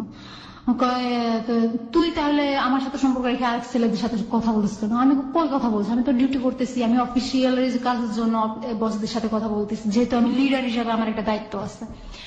পরে বলে যে কিনা তুই চাকরি করতে পারবি না। তো আমার ওর চাপে আমি চাকরিটা ছেড়ে দিলাম। তো বিদেশে যাওয়ার জন্য শ্বশুর কাছ থেকে যে 42। আপনি চাকরি ছেড়ে দিলেন? চাকরি ছেড়ে দিচ্ছি। তাহলে আপনি খাবেন কি, আপনি করবেন কি? এখন ও বলতেছে তুই চাকরি করা লাগবে না, আমি তোকে খাওয়াবো। আচ্ছা ঠিক আছে, ভালো কথা, ঘরে বসে যদি আমার 5টা পাই আমি, তাহলে আমার সমস্যা কোথায়? পরে ও কি করছে, ওই 42,000 টাকা ওর শ্বশুরের কাছ থেকে আনছে, আমি জানতাম না, পরে শুনছি। তো ও ঘরে ব্যাগ থেকে টাকা বের করে আর বাজার করে, প্রতিদিন বাজার করে, প্রতিদিন মার্কেটে যায় একটা একটা গেঞ্জি কিনে, আবার যখন দোকানে বাজারে যায় তখন আধা ঘন্টা দূরে ওর মোবাইল ওয়েটিং থাকে। তো ও যখন বাজারে যায় তখন আমি আমার ফোন দিয়ে মোবাইল ট্রাই করি, আধা ঘন্টা পর্যন্ত মোবাইল ওয়েটিং, 2 বেলা, সকালবেলা বিকালবেলা 2 বেলা। পরে আমি আমার মাথার টেনশন করলো 2 বেলা কার সাথে এতক্ষণ কথা বলে, এতক্ষণ তো বাড়িতে কথা বলবে না, 2 বেলা আর ওর বউর সাথে কথা বলে 2-3 দিনে একবার কথা বলে, তাহলে তো এতক্ষণ কার সাথে বলো? আমার মাথার ভিতরে একটা টেনশন ঢুকে গেছে। পরে আমি ও বাসায় আসার পরে একদিন রাতে 3টা বাজে টিভি কিনে আনছে, বাসায় আসে টিভি কিনছে, টিভি কিনে খেলা দেখতেছে। তো আমি ঘুমিয়ে পড়ছি, হঠাৎ করে ঘুমার থেকে চোখ ছুটে গিয়ে দেখি যে আমার পাশে নাই, পাশে নাই, ও আমার পাশে নাই, বাসার বারান্দায় দাঁড়ায় দাঁড়ায় কার সাথে জানি মোবাইলে কথা বলতেছে। তখন রাতে 3টা বাজে, 3:56 বাজে। আমি ঘড়ির টাইম দেখলাম, তখন 3:56। এত রাতে কার সাথে কথা বলে? এত রাতে তো কারোর সাথে কথা বলার কথা নয়। তো আমি আবার তখন উঠে দেখলাম যে কথা বলছে, খুব আস্তে আস্তে কথা বলছে, আমি শুনি নাই কথাগুলা। পরে আমি আবার ওরা দেখে আমি আবার যে শুয়ে রয়েছি, ঘুমের ভান্দরা চুপ করে শুয়ে রয়েছি। ও কথা শেষ হয়েছে আর 5 মিনিট 32 সেকেন্ড কথা বলছে, কথা শেষ হয়েছে আর ও যে শুইছে, শোয়ার পর সাথে সাথে ওর ঘুম চলে আসছে। ও কি করছে, আমি ঘুম থেকে উঠা থেকে উঠছি, উঠে ওর মোবাইলটা চেক করছি, দেখি যে একটা মেয়ের নাম, একটা নাম্বার। তো নাম্বারটা আমি ওই নাম্বারটা সুন্দর করে দেয়ালে লিখে রাখছি, কোথাও খাতায় লিখে রাখলে ও দেখতো।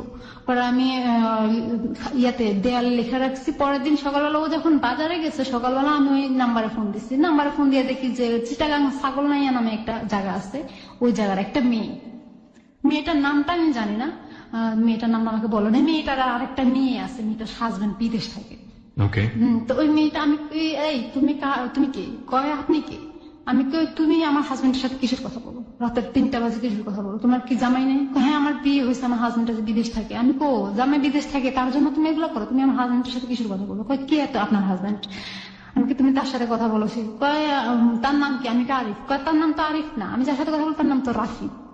আমি কি রাফি মানে কালকে 3টা বাজে তুমি কথা বলো না?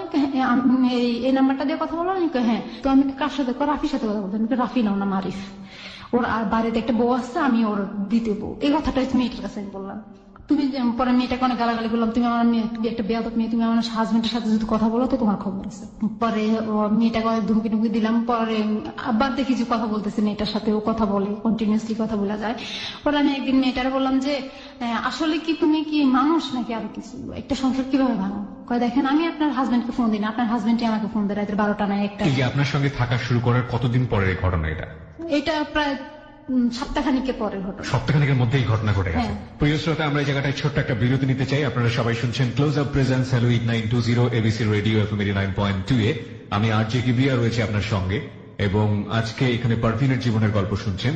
আজকের এই জীবনের গল্পটি অসংখ্য অসংখ্য মানুষ আছেন আমাদের সোসাইটিতে, বিশেষ করে আমি মেয়ে বন্ধুদেরকে ইন্ডিকেট করে বলতে চাই, আপনারা অনেক অনেক অনেক বেশি আল্লাহ আপনাদেরকে হয়তো হয়েই বানিয়েছেন অনেক বেশি আবেগ প্রবণ তুলনামূলকভাবে ছেলেদের চাইতে, এবং এই আবেগের বশবর্তী হয়ে একটা মানুষ নিজের জীবনের জন্য কত বড় ভয়াবহ দুর্ঘটনা ঘটিয়ে ফেলতে পারে তার একটা অসম্ভব অসাধারণ উদাহরণ হবে আজকের এই জীবনের গল্প। আমরা একের পর এক দেখতে পাচ্ছি যে জীবনে অনেকগুলো টানাপোড়েনের মধ্য দিয়ে যাচ্ছে আজকের এই অতিথি, যিনি পারভীন।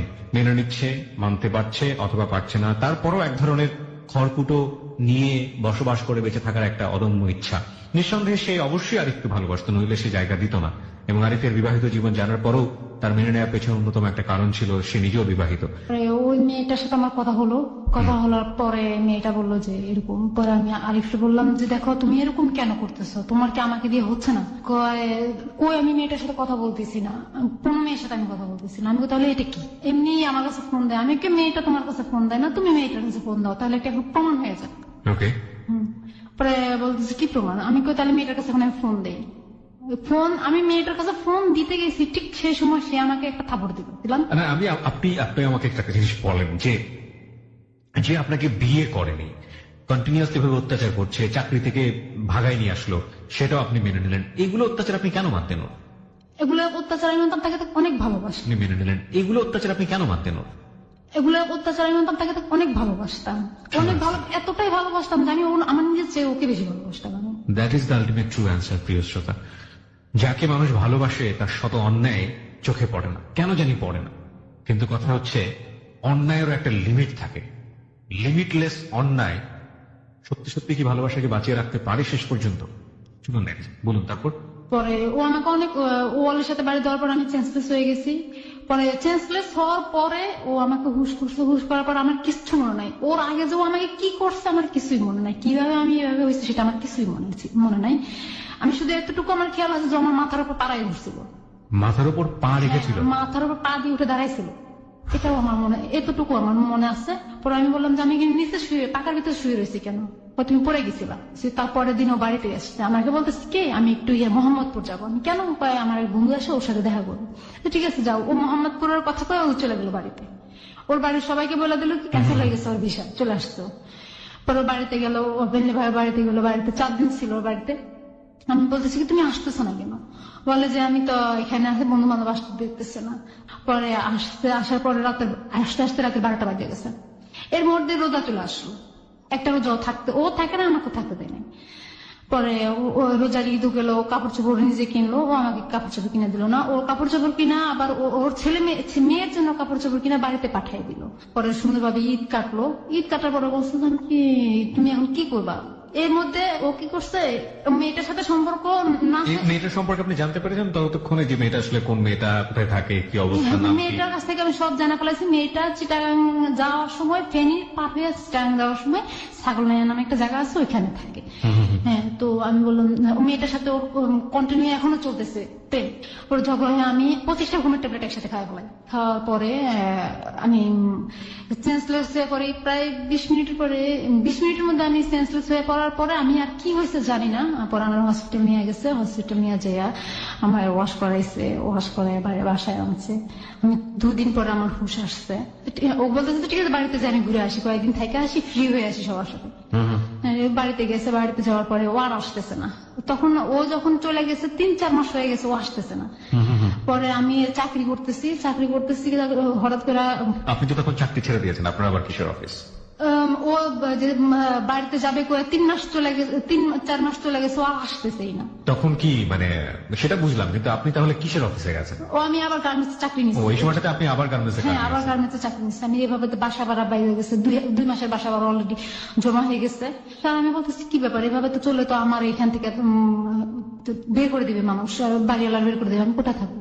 পরে আমি চাকরি নিলাম। চাকরি নেওয়ার পর ওর সাথে একসময় লাঞ্চে ঝগড়া হলো। ঝগড়ার পরে আমি ঘুমের ট্যাবলেট খেয়ে ফেললাম 10টা।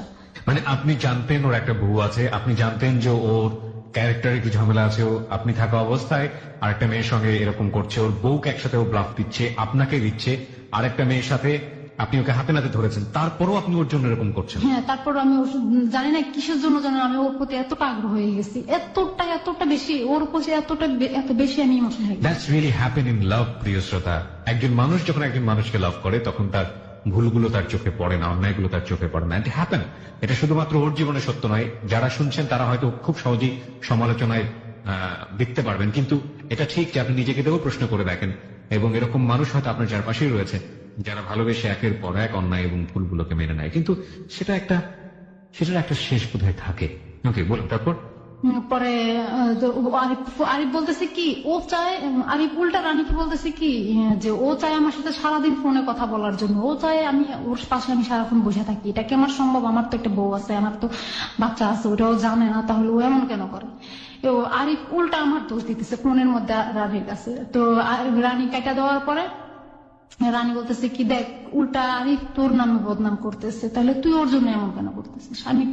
আমি এত কষ্ট বুঝি না, তোর আরিফ রায় না আমার কাছে। পরে আরিফ আবার ফোন দিচ্ছে, রানী বলতেছে তুই তাড়াতাড়ি আচ্ছা ঠিক আছে আমি পরের দিন আসতেছি। তা আরিফ আমার এগুলার পরের দিন আসলো। আসার পরে অফিসে আমার একটা পুরো বদনাম হয়ে গেছে। আমি এটা করছি যে ও এমন করছে, ও একটা লিডার হয়ে, কোয়ালিটির একটা লিডার হয়ে যদি এমন করে তাহলে ওর আন্ডার যারা চাকরি করে তারা কি করবে? পরে একটা বদনাম হয়ে গেছে আমার। আমি অফিসে যাই আমার তার মানে মুখ দেখাতে পারতেছি না, এমন একটা অবস্থা হয়ে গেছে। পরে ও আরিফ আসতে আয়সা বলতেছে তুমি এমন করতে পারো না। পরে আমি আবার কি করছি, ও যখন আসতেছে না, আসতে দেরি হইতেছে, পরের দিন আসতে বলতেছে, আমি কেন আজকে আসবো। আমি কি করছি, আবার ব্লেড দিয়ে আমার হাত রাখছি, হাত আইকে একদম অনেকটা আঁকছি, মানে এই যে দাগগুলো এখনো আছে আমার হাতের মধ্যে, অনেকটাই আঁকছি। তার মানে এখানে এমন ভাবে আঁকছি যে পরবর্তীতে আমার এই জায়গাটা পৌঁছে যাওয়ার অবস্থা, ট্রিটমেন্ট নিয়ে ভালো হয়েছে। পরে ও আয়সা দেখায় হালকা চোখে পানি ছাড়তেছে যে তুমি এমন করছো কেন? আমি দেখো আমার পৃথিবীর সবকিছু একদিকে, তুমি আমার একদিকে।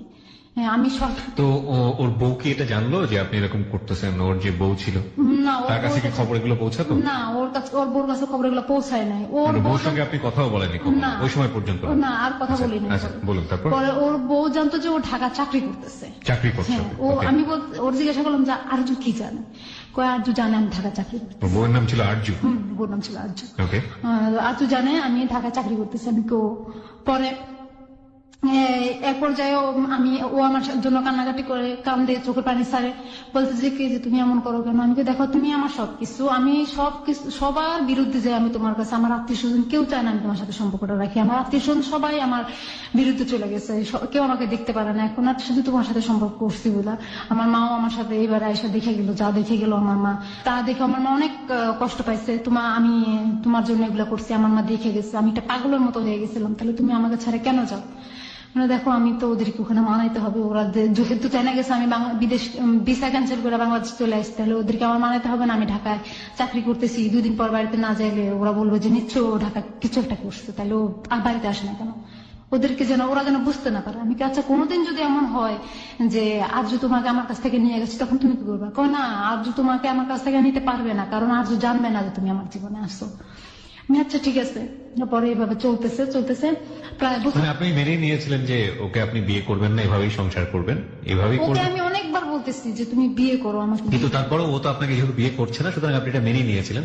সামহাও ও থাকুক আমার লাইফে, যে কোনো ভাবেই হোক ও থাকুক। থাকুক, হ্যাঁ। এবং ওর আগের স্ত্রী নিয়েও আপনি কিছু বলতেন না, ওনাকে কি ডিভোর্স দেওয়ার কথা বলতেন আপনি? হ্যাঁ, আমি ওকে অনেকবার বলছি যে তুমি আরজু। ও কি বলতো যে আমি ডিভোর্স দিব? ও বলছে যে না, আমি সবকিছু ত্যাগ করতে পারবো, আরজুকে ত্যাগ করতে পারবো না। আমি কেন ত্যাগ করতে পারবো না? কারণ যেহেতু আমার ওখানে একটা মেয়ে আছে, আমার মেয়েটার দিকে তাকায় আমি এটা করতে পারবো না, কারণ আমার মেয়েটা মা হারাবে, বাপ হারাবে, কিরকম দেখাবে? ওটা মেয়ে মানুষ ছিল হলে একটা কথা ছিল।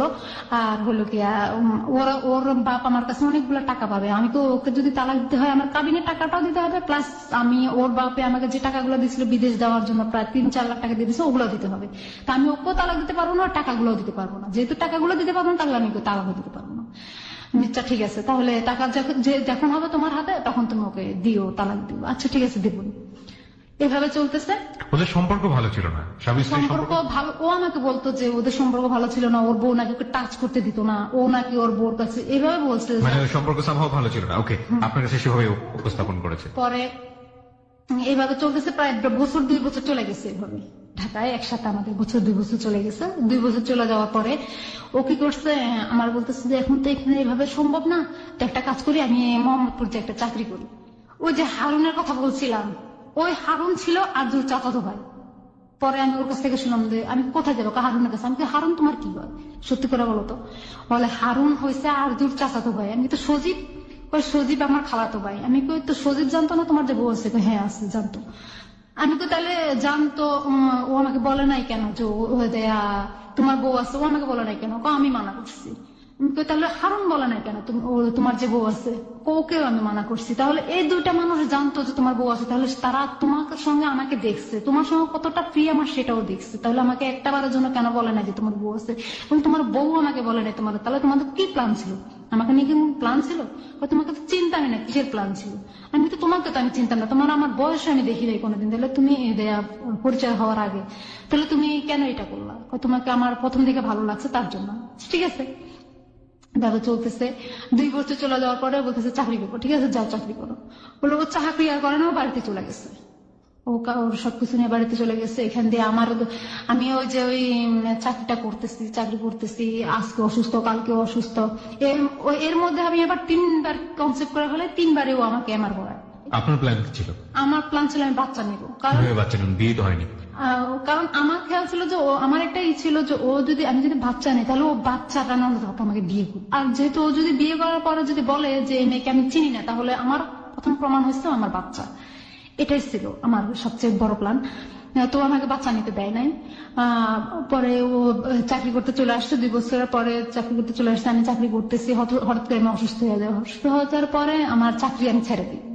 আমাকে এখন চাকরি করবো না, আমি নিজেকে সুস্থ করব। পরে আমি অফিস করতে পারি না, আজও গ্যাপ দেই, কালো গ্যাপ দেই, তো আমাকে কয়দিন ছুটি দিবে? এভাবে চাকরি ছেড়ে দেই। পরে বাসা ভাড়া জমে গেছে, 4 মাসের ভাড়া জমে গেছে। বাকি দোকানে প্রায় 9,000 টাকার মতো হয়েছে বাকি করতে করতে। এই সময়টাতে ও থাকে না আপনার সঙ্গে? না, ও থাকে না। তো সবাই বলতেছে কি যে তোর স্বামী তোরে ফালাইয়া চলে গেছে। সবাই বলতো, এটা চারপাশের লোকজন জানতো আপনার হাজবেন্ড? হ্যাঁ, হাজবেন্ড ওকে ফালাই চলে গেছে। 2 দিন থাকছে, থেকে চলে গেছে। তার মানে ও আসছে মধু খাওয়ার জন্য, এভাবে বলছে যে মধু খাওয়ার জন্য আসছে, তারপরে চলে গেছে। এখন আমি এটা মাইনে নিতে পারতেছি না যে ও মানুষ আমাকে, চারপাশের মানুষ আমাকে কি বলছে। প্লাস এখানে একটা কথা আপনার, তারপর পরে সবাই মানে বলতেছে, এগুলো বলতেছে, আমি আর সহ্য করতে পারতেছি না। পরে ওরা ফোন করে বলে যে কি যে এই বলে, তাই এই বলে আমি কি করবো? ও বলতেছে কি আমি কি করবো? আমি কিন্তু তাহলে তুমি কি আমাকে ফালায় চলে গেলা? সত্যি সত্যি বলে যে না, তুমি দেখো তোমার মনে শক্তি রাখো। আমি কিভাবে আমি শক্তি রাখবো? আমার চারপাশের মানুষ নিয়ে আমার বাঁচতে হবে। তাহলে আমি চারপাশের মানুষে আজকে একজন বলবে, কালকে 10 জন বলবে, আমি কিভাবে শুনে এগুলো বেঁচে থাকবো? এগুলো তো আমার পক্ষে বাসা সম্ভব না। এগুলো পরে বলে যে আচ্ছা দেখো, আমি আসবো তোমার কাছে আসবো। আচ্ছা ঠিক আছে, আসো। পরে ও বাড়িতে চলে গেছে। আমি জানতাম যে ও মোহাম্মদপুর আছে, আসলে ওই বাড়িতে। পরে আমি ওর আশেপাশের মানুষের কথা শুনি, কি ব্যাপার মোহাম্মদপুরে নোয়াখালীর মানুষ থেকে আসবে? তারপরে আমি বলতাম যে তুমি বাড়িতে, তুমি আমার সাথে মিথ্যা কথা বলতেছো। ওগুলা বললো আমার সাথে মোবাইলে অনেক অনেক খারাপ যেগুলা বলার বাইরে এত গালাগালি করতো আমারে। পরে ও কি করতো, একটা নাম্বার থেকে আমার নাম্বারে ফোন দিত। একটা নাম্বারে আমার থেকে একটা রং নাম্বার দিয়ে আমার মোবাইলে ফোন দিয়ে আবার ওর মোবাইল দিয়ে ফোন দিত। তো আমার মোবাইলটা ওয়েটিং, আমি ওই রং নাম্বারের ফোনটা যদি রিসিভ করতাম তাহলে ও ফোন দিলে তো ওয়েটিং পাইতো। ওয়েটিং পাইলে তো আমি ওর ফোনটা কেটে দিতাম, রং নাম্বারের ফোনটা কেটে দিতাম। পরে আবার ওর কাছে ফোন দিল বলতে কি তুই কার সাথে ওয়েটিং দিচ্ছিলি। আমি বলি, কি বলো, আমি একটা রং নাম্বার, মানে ও এত লোকের সাথে করে ফেলছে সেটার জন্য সমস্যা নাই, কিন্তু আপনি করলেই সমস্যা। হ্যাঁ, আমি তো জানতাম না এটা যে আমার তো নাম্বার ছিল না, তো রং নাম্বার একটা ফোন আসছে, আমি সেটাই জানতাম। এটা যে ও করতেছে সেটা তো আর আমি জানতাম না। আমি একটা রং নাম্বারে ফোন আসছে, দেখো নাম্বারটা কত লাস্ট, আমি লাস্টে 3-4 একটা নাম্বার থেকে ফোন আসছে। ও 3-4 নাম্বার থেকে তো আমার কাছেও একটা ফোন আসছিল। আমি কি বলি, কয় গালাগালি করছে। আমি তো আমারও তো গালাগালি করছে। কয় তাহলে ওর সাথে তোর কি সম্পর্ক, তুই নিশ্চয়ই গুন্ডা টুন্ডা ধরেছিস আমাদের। কি পাগলের মতো কথা বলো, তোমার সাথে তোমার জন্য আমি কিসের জন্য গুন্ডা ধরবো, আর আমি যাকে ধরাবো সে তোমাকে আমাকে গালাগালি করবে কেন, তোমাকে না করবে তাহলে গালাগালি, তোকে তো গালাগালি করে নিলে মিথ্যা কথা বলস। তারপর ও কি করে, বিভিন্ন নাম্বার থেকে আমার কাছে ফোন আসলে, যখন বিভিন্ন নাম্বার থেকে আমার কাছে ফোন আসে ঠিক তখন ওই মুহূর্তে ও ফোন দেয় আমারে। তো ওয়েটিং পেলেও আমার গালাগালি করে, তুই নিশ্চয়ই ছেলেদের সাথে সম্পর্ক করতেছিস, তুই কোন কোন ছেলেদের সাথে সম্পর্ক করতেছিস, তোর তো এই অভ্যাসটা আছে। আমি কি, তুমি দেখছো আমার কোন ছেলের সাথে আমি সম্পর্ক করছি? তুমি যখন আমার সাথে ছিল তখন দেখছো আমি কোন ছেলের সাথে হাইসা কথা বলতে, এমনি তো কথা বলা দূরের কথা, আমি হাইসাও তো কারোর সাথে কথা বলি না। তুমি কিভাবে বলো এগুলো? বলো, তোকে আমি বিশ্বাস করি না, তোরা গার্মেন্টস এর মেয়েরা এমনই, গার্মেন্টসই, তুই যে গার্মেন্টস এর মেয়ে সেটা প্রমাণ করে দিবি আমার, এভাবে বললাম। গার্মেন্টস এর মেয়েরা কিন্তু খারাপ না, যারা খারাপ করে তারা বাইরে যেয়ে করে। গার্মেন্টস এ আর যেমন খারাপ যদি করার ইচ্ছা থাকে বাইরে যাই করতে পারে, গার্মেন্টস এ করার দরকার হয় না। আর গার্মেন্টস এ খারাপই করতে পারে না, কেন তুই আমাকে শিখাইস না। আমি কই, তোমাকে কি শিখাবো, তুমি তো সবকিছুই জানো।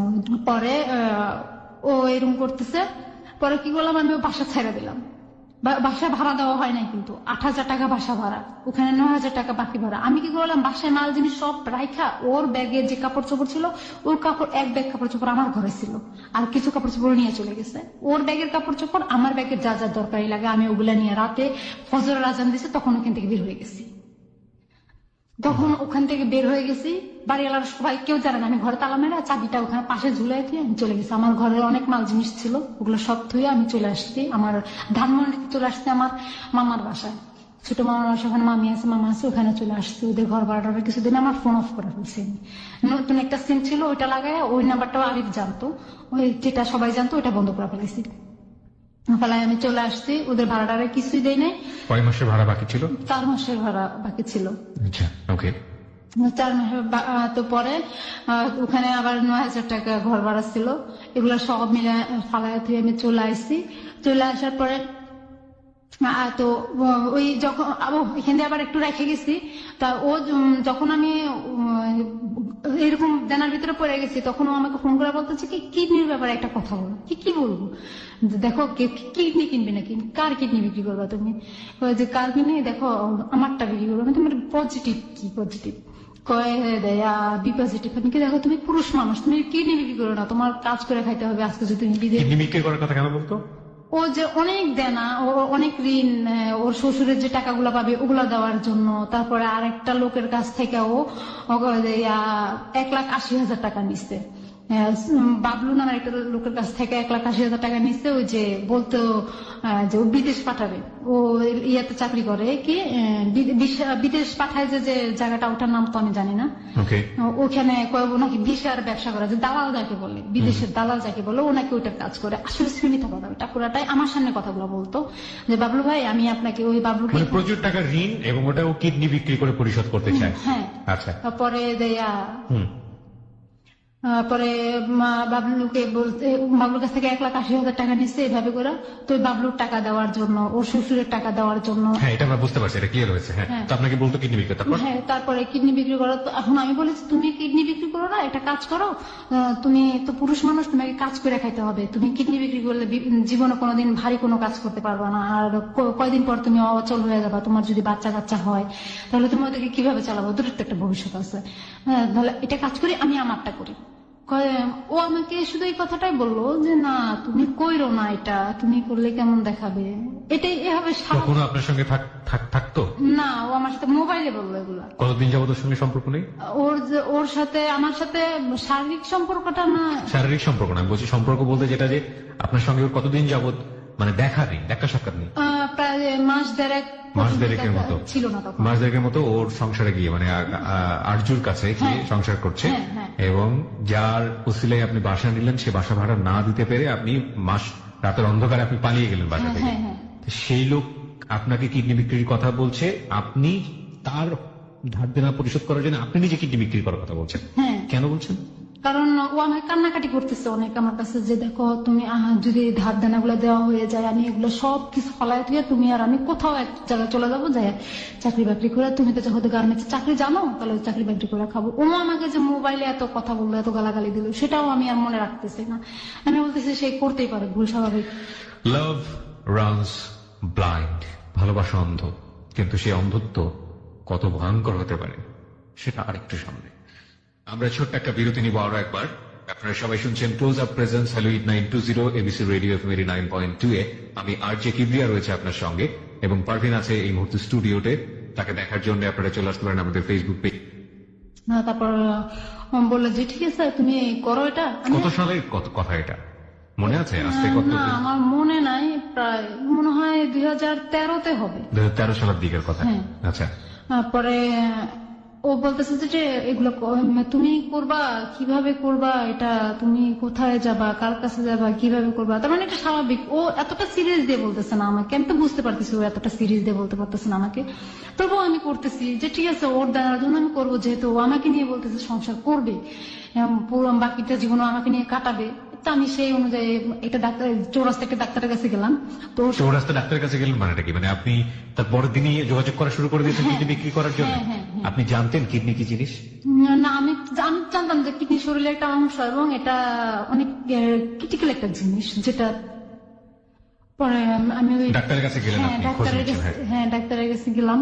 তো ডক্টর কি করলো, যে আমাকে বললো যে তোমার ব্লাড গ্রুপ চেক করা লাগবে। আপনি কোন ডাক্তারের কাছে গিয়েছিলেন? ডাক্তারের নামটা মনে করতে পারবেন? ইভেন ডাক্তারের নাম মনে না করলেও চলবে। মানে আপনি যখন ডাক্তারের কাছে গিয়ে বললেন যে আপনি কিডনি বিক্রি করতে চান, আমি সরাসরি কিডনি বিক্রি করবো এই কথা বলি নাই। তাহলে আপনি কি বলেছেন? আমি বলছি যে আমি একটু ব্লাড টেস্ট করবো, এই কথাটা বলছি। ফার্স্ট আপনি ব্লাড টেস্ট করতে গেছেন। আচ্ছা, তারপর? আমি বলছি যে ব্লাড টেস্ট করবো। ঠিক আছে, ব্লাড টেস্ট করবো, একটু বসো। সামনের রুমে বসাইছে, রিসেপশনের সামনে বসাইছে। বসানোর পরে উনি একটা ভিতরে একটা এক্সট্রা একটা রুম ছিল, তো ওই রুমের ভিতরে গেছে, ওখান থেকে আবার আসছে, ওখানে আইসা আমাকে বলতে চলো ওই রুমে চলো। আচ্ছা ঠিক আছে বল। ওই রুমে নিয়ে গেল, আমাকে নিয়ে বললো যে কি বলো এখন বলো। তো উনি আমার দিকে তাকাইতেছে বারবার, এমন ভাবে তাকাইতেছে আমি বুঝতে পারতেছি উনি খারাপ নজরে তাকাইতেছে আমার দিকে। পরে আমি বলতেছি আমি একটা কথা বলবো আপনার সাথে। কি কথা? আমি দেখেন আমার তো একটু সমস্যা। মিথ্যা কথা বললাম যে আমার বাবার তো ক্যান্সার হয়েছে, তো আমার চিকিৎসার জন্য টাকা লাগবে, অনেক টাকা লাগবে, তো আমি একটা কিডনি বিক্রি করবো। এই কথাটা তুমি এখানে বলছো, আর কোথাও বলো না, পুলিশ পেলে তোমার ধরে নিয়ে যাবে। আমি কি দেখেন আমার কিচ্ছু করার নেই। বলে যে তাহলে তুমি এটা ছাড়ার কোনো কাজ, আমি কোনো আর কোনো কাজ আমার দ্বারা সম্ভব না, আমি এটাই করবো। ঠিক আছে, তোমার তো ব্লাড টেস্ট করা লাগবে। আচ্ছা ঠিক আছে, ব্লাড টেস্ট করেন। তো উনি ব্লাড টেস্ট করছে, কোনো টাকা নেয়নি। বিনিময়ে উনি আমার সাথে ফিজিক্যালি রিলেশনটা করতে চাইছিল। মানে এভাবে আপনাকে ডিরেক্টলি অফার করেছে? হ্যাঁ, ডিরেক্টলি অফার করেছে। পরে ডক্টর ডিরেক্টলি অফার করে যে ওনার সাথে আমি ফিজিক্যালি রিলেশন করার জন্য। আমি অসম্ভব, এটা আমার দ্বারা সম্ভব নয়। তাহলে তুমি কিভাবে কি করবো? আমি কিডনি বিক্রি করবো, তার জন্য কি আমি ফিজিক্যালি রিলেশন করবো নাকি? তো সেটা করলে আমি তো ফিজিক্যালি করার জন্য কত মানুষ করে থাকে টাকার বিনিময়ে, সেটাই করি, সেটাই করতাম। তাহলে আমি কেন এখানে আপনার সাথে ওইটা করবো? পরে বলে যে আচ্ছা ঠিক আছে, তুমি ব্লাডটা টেস্ট করো। তো ব্লাড টেস্ট করে উনি আমার টাকা নেয় ব্লাড টেস্ট করার সময়। তো আমি ওটা কি করছি, ব্লাড টেস্ট করে বিকালে তুমি রিপোর্টটা নিয়ে দেবো। পরে আমি চলে আসছি, বাসায় চলে আসার পরে আরিফের সাথে আমার কথা হলো। আমি বললাম যে আমি ব্লাড টেস্ট করাইছি। তো ঠিক আছে, ভালো করছে, ব্লাড টেস্ট করা হয়েছে, এখন তাহলে কি করবা? আমি দেখি কি করবো। তো আমি আমার হাতে টাকা ছিল না। আমি বললাম আমার হাতে তো টাকা নাই, তাহলে এখন আমি কি করবো? যে তুমি ইয়েতে যাও, ওই যে সরদি হসপিটালে যাও। আমি ওখানে কি করতে যাবো? আমি ওখানে কিডনি হসপিটালে যাও। আমি ওখানে যাই তো বিজ্ঞাপন দিতে হবে। আমি আমার দ্বারা সম্ভব না, আমি বিজ্ঞাপন কিভাবে দেবো? মানে এটা আপনাকে আরিফ বলে দিচ্ছে, এবং আপনাকে যা বলছে আপনি সেই কাজগুলোই করছেন? হ্যাঁ, সেগুলাই করতেছি। কেন করছেন? কারণ তাকে অনেক ভালোবাসি, তার ঋণের জন্য। তার ঋণ শোধ করে দেবেন, এবং তার সাথে একটা সংসারের স্বপ্ন। হ্যাঁ, সে ঋণ মানে ঋণ শোধ করলে সে তার ওয়াইফকে ডিভোর্স দিয়ে দিবে, এবং তারপরে সে আপনার কাছে চলে আমার আসবে। কাছে চলে আসবে। এটা আপনি বিলিভ করেছেন? হ্যাঁ, সেটা আমি বিলিভ করেছি। পরে আমি কি করলাম, সরাজ হসপিটাল আসলে আমার পরে একটা লোকের সাথে আমার কথা হলো। তো বৃদ্ধ লোকটা ছিল, উনি ভালোই ছিলেন। উনি আমার এই কথাটা বলার পরে উনি আমার বললেন যে কি বললেন আপনি? ডিটেইল জানতে চাই। আমি বলতেছিলাম যে আচ্ছা আঙ্কেল, এখানে কিডনি কি বিক্রি করার কথা হয় কোথায়, আর কিনে কোন জায়গা থেকে? তুমি কি করবা? আমি তো কিডনি বিক্রি করবো। কার? আমি কই আমার। তুমি কি পাগল হয়ে গেছো? কেউ যদি তোমাকে কিডনি বিক্রি করার জন্য নেয়, সে তোমার 2টা কিডনি রেখে দিলে তুমি কি করবা? আমার ভিতরে ওই ভয়টাও তখন নাই। আমি বলছি দেখেন আঙ্কেল, আমার খুব বেশি দরকার। কি দরকার? আমি আমার বাবাকে ইয়াতে ক্যান্সার হয়েছে, তো এখন আমি চিকিৎসা করা লাগবে। আমি মিথ্যা কথা বললাম। পরে কয়েক যা শুনো, এটা এখানে বলছো, আর কোথাও বলো না, তুমি সোজা বাসায় চলে যাও, যেখান থেকে আসছো ওখানে চলে যাও। পরে উনি আমার 50 টাকা দিল। তো আমি আবার গাজীপুর চলে গেলাম। গাজীপুর চলে যাওয়া, ওখান থেকে আবার এগুলো নিয়ে ট্রাই করতেছি পরে হচ্ছে না দেখে আমি ওই যে বললাম যে বাসা ছেড়ে চলে আসছি। এগুলো হচ্ছে মাঝখানের কথা। পরে বাসা ছেড়ে আমি চলে আসছি। আসার পরে মামাদের বাসায় গেছি, ছোট মামার বাসায় গেছি। তো ছোট মামা বললো যে এখানে যে থাক আসো, যে বাসাটা ছাইড়া দিয়ে যায়, বাসা ভাড়া ছাইড়া দিয়ে, এখন তো তুই তো আর ওইদিকে যেতে পারবি না। আমি ওইদিকে আর কি করতে যাবো, আমার কাজ কি ওখানে আর। পরে আম্মা বলে কি, আর তোর আরিফ কই? মামা আমার ইনসাল্ট করে বলে যে তো আরিফ কই, আরিফ কোথায় গেছে এখন? আমি কই না, তো বাড়িতে গেছে।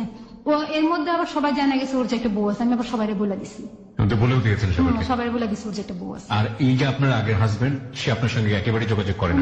এই সময়ের মধ্যে হয়নি? কোথায় আছে বা কি আসে বিষয়, আমি বাইসে আছি কিনা বা ও বাইসে আছে কিনা, এটা কিচ্ছুই জানি না।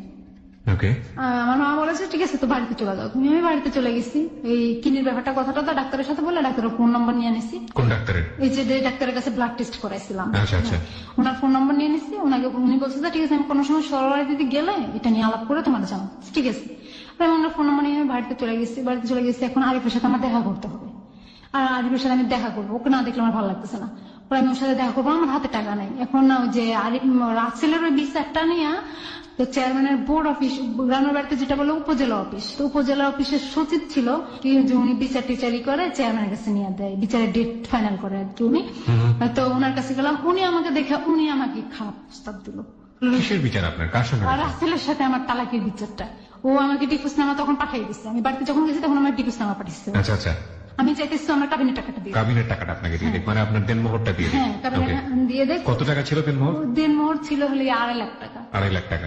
সেটার জন্য আপনি মানুষের কাছে যাচ্ছেন বিচারের জন্য? আপনি থানা পুলিশে যাননি? না, থানা পুলিশে যান। এরপর আমি যে এলাকার যে মেম্বার ছিল আমার, সেই মেম্বারের কাছে গেছি বিচার চাওয়ার জন্য। উনি আমার কাকা হয়, কাকা রাখি বড় গলায়। উনি আমাকে বললেন যে আমি যা বলবো তা শুনতে হবে, তাহলে আমি তোমাকে তাহলে বিচারে জিতাই দেবো। আমি কি শুনতে হবে আমাকে? আমার বলো যে তুমি আমার পারমিশন ছিল ওনার, ওখানে আসবা, সন্ধ্যার সময় আসবে। আমি কেন যাবো ওখানে? বলে তোমাকে চাকরি দিব। আম্মা বলছে যে যাবি। আমি কই না, ওনার তো মতলব খারাপ। তুমি তাহলে সন্ধ্যার সময় আমাকে যেতে বললো কেন? আমি বুঝে গেলাম যে ওনার মতলব উনি সন্ধ্যার সময় যাওয়ার, মানে চাকরি দিতে হলে সন্ধ্যার সময় যাবে, দিনের বেলায় কি হয়েছে। পরে উনি আমাকে সন্ধ্যার সময় যেতে বললো, আমি দিলাম না। পরে আমাকে মোবাইলে বললো যে আমি যা বলবো তা করতে হবে। কি করবো কাকা? আপনার সাথে আমি কি করবো? আপনি তো আমার কাকা, এক গলা যাকে আমি কাকা বলি, বড় বাপের চেয়ে ভালো করে আপনাকে সম্মান করি, শ্রদ্ধা করি। আপনি কি যেটা বলবেন সেটা কি শুনতে হবে আমাকে বলেন? তুমি আমার সাথে আমাকে সময় দিতে হবে। কি সময় দেবো আমাকে? উনি আমাকে ফিজিক্যালি রিলেশন করার জন্য অফার করলো। এগুলো আমি রেকর্ডিং করে ফেললাম কথাগুলো। ওগুলা করার পর আমি আম্মাকে শোনালাম, আম্মা দেখেন আপনি কাকা মেম্বাররা বিশেষ করে মেম্বারে এই কাজটা করতেছে। পরে হলো এখন কিডনির ব্যাপারটা হচ্ছে, এখন আরিফ বলতেছে, আরিফ ঢাকা চলে গেছে। আরিফ বাড়ি থেকে ঢাকা চলে গেছে, মোহাম্মদপুর। ঢাকা চলে আসার পরে ও বলতেছে কি কিডনির ব্যাপারে একটা ট্রাই করতেছে। ও আমার গ্রুপটা জানছে, যায় না, ও ট্রাই করতেছে, বিভিন্ন হসপিটালে যেতেছে, ট্রাই করতেছে এটা নিয়ে। ও নিজেও ট্রাই করছে? হ্যাঁ, ও নিজেও ট্রাই করতেছে। আমার বললো যে কি একটা কাজ করো, ঢাকায় আসো তুমি। আমি বাড়ি থেকে ঢাকা আসলাম। আসার পরে ওই যে ও কি করলো, আমারে নিয়ে বসে বসে কিছু লিখলো, আমার গ্রুপ দিয়া আর আমার ফোন নম্বর দিয়া, এই যে একটা লিখলো, ও কয়েকটা পোস্টার লিখলো। হ্যাঁ, অনেকগুলো হাতে লেখা পোস্টার লিখলো। এখানে একটা ঘাম কিনলো। কেনার পরে ও সরারদি কিডনি হসপিটালে অনেকগুলো লাগাইলাম। তো হ্যাঁ, ও নিজে হাতে লাগালো? ও লাগাইছে, আমিও লাগাইছি। আপনিও লাগালেন? হ্যাঁ, দুজনই লাগাইছি। পোস্টারে কি ছিল ভাষা? কিডনি বিক্রি করতে চাই, কিছু টাকার বিনিময়ে, ফোন নম্বর এত রক্তের গ্রুপ এটা। ও মোহাম্মদপুর ওর বাসায় চলে গেছে, ওই যে বন্ধু বান্ধবের সাথে যে মেসে থাকে ওখানে চলে গেছে। আমার তো থাকার আর কোনো জায়গা নেই। স্টেশনে গেলাম তো 10:30টার দিকে আমার কাছে একটা কল আসলো। এটা কল জিহাদ নামে একটা ছেলে একটা কল করছে। কল করে বলে যে কি আপনি কি, আমার নাম ধরে বলো আপনি কি অমুক? আমি হ্যাঁ। আমি বলে যে আপনি কি কিডনি বিক্রি করতে চান? আমি কি হ্যাঁ। কেন? কয়, আপনার তো এটা ফোন নম্বর আপনার। আমি কি, হ্যাঁ এটা আমার। কেন, কি হয়েছে? আপনি আমার বলো আপনি কোথায় থাকেন? আমি মিথ্যা কথা বললাম, আমি মোহাম্মদপুর থাকি। কি হয়েছে? কয়, আমার ভাইয়ের তো কিডনি 2টা ড্যামেজ হয়ে গেছে, তো রক্ত লাগবে কালকে। আমার যে সময় ফোন করছে বলতেছে যে কালকে ওর ডায়ালিসিস দিতে হবে, তো ডায়ালিসিসের জন্য কিছু রক্ত লাগবে। পরে আমি কি বললাম, আমি কিছু ঠিক আছে, আমি কালকে সকাল 10টার দিকে আসতেছি। কোথায় আসতে হবে? কয় যে শ্যামলী ইয়াতে আলমার কাজুল হসপিটালের পিছনে একটা ইয়ে আছে, কিডনি হসপিটাল, ওটাতে আসেন। তো ওখানে গেছি। আমি আসছি, আইসা তারপর আরেকটু খবর দিচ্ছি। আমি বলছি, তুমি একটু দাঁড়াও, তুমি যে আমার সাথে আসছো, তুমি ও ছেলেটা যেন এটা বুঝতে না পারে, তুমি আমার পিছনে থাকবা। ও কোথায় নিয়ে যায় আমাকে সেটা দেখলাম। ঠিক আছে। তো জিহাদ আসাদ গেট আসলো। আইসা আমি কই, জিহাদ বললাম, আমি জিহাদ ভাই, আপনি একটু আসাদ গেট আসেন, আইসা আমাকে করে নিয়ে যান, আমি তো ওদিকে যেতে পারতাম না, চিনি না ওদিকে। আচ্ছা ঠিক আছে। জিহাদ ভাই আসলো, আইসা আমাকে বাসে উঠলাম। আমরা যে বাসে উঠছি তার অনেকটা পিছনে আরিফ উঠছে। ওই বাসে অনেকটা সিট পরে উঠছে পিছনে। উঠা শ্যামলে নামলাম, নেওয়ার পরে ও হসপিটালে উঠলাম, গেলাম। যাওয়ার পরে ওরা আমার সবকিছু টেস্ট করলো, ব্লাড টেস্ট করলো, আমার ব্লাড কোনো ভাইরাস আছে কিনা, কোনো সমস্যা আছে কিনা, সব টেস্ট করে ওকে করলো। ও করে 1 ব্যাগ রক্ত দিতে হবে। তো আমি যে জিহাদের সাথে কথা বলতেছি, একদম কাছাকাছি যে কথা বলতেছি, তো ওটা আরিফ সহ্য করতে পারতেছে না। ও বললো আর কি আমাকে যে আমি সহ্য করতে পারতেছিলাম না, তাই চলে আসছি। ও হসপিটাল থেকে বাইরে বাসায় চলে আসছে, মোহাম্মদপুর চলে আসছে। 1 ব্যাগ ব্লাড দেওয়ার পরে আমি একটু দাঁড়াতে পারতেছিলাম, আমার মাথা ঘুরাচ্ছিল। পরে জিহাদ আমাকে ধরলো, ধরে বললো, জিহাদ বললো যে চলেন বাসায় দিয়ে আসেন। আপনার রক্তের গ্রুপ যেন কি? ও নেগেটিভ। ও নেগেটিভ। হ্যাঁ। আমার বললো যে কি, হ্যাঁ আপনি বাসায় দিয়ে আসি। তা আমার তো মোহাম্মদপুর কোনো বাসা নেই, আমি তোকে মিথ্যা কথা বলছিলাম। আমি ঠিক আছে, আপনি আমাকে আসাদ গেট নামায় দিলেই হবে। তারপরে ও বাসে করে আমাকে আসাদ গেট নামায় দিয়ে আমাকে 2000 টাকা হাতের মধ্যে দিল। তো আমি রিক্সায় করে মোহাম্মদপুর পর্যন্ত গেছি। যাওয়ার পর আমি আরিফকে ডাকলাম যে দেখো 2000 টাকা পেয়েছি। তো আরিফ বললো যে ঠিক আছে চলো আমরা হোস্টেলে যাই। তো হোস্টেলে একটা রুম নিল, ফার্মের একটা হোস্টেল আছে, ওখানে একটা রুম নিল। ও দেখলাম কি, যখন ও রুমে গেছি আর তখন দেখলাম পরের দিন সকালবেলা ও একটা মেয়ের সাথে কথা বলতেছে। তো ওই মেয়েটা তো যেদিন রাইতে গেছি ওদিনই 12টার সময় ফোন দিছে। আর আমি হ্যালো করছি, আর মেয়েটা কেটে দিছে। ও ছিল তখন বাথরুমে। তখন আমি চুপ করে বসেছিলাম। তো যখন কলটা আসছে আমি নাম্বারটা মুখস্থ করে ফেলাইছি। কি করছি, ওই মেয়েটার ফোন দিছে। আমি মেয়েটার বললাম যে তুমি কে? আমার নাম বিথি।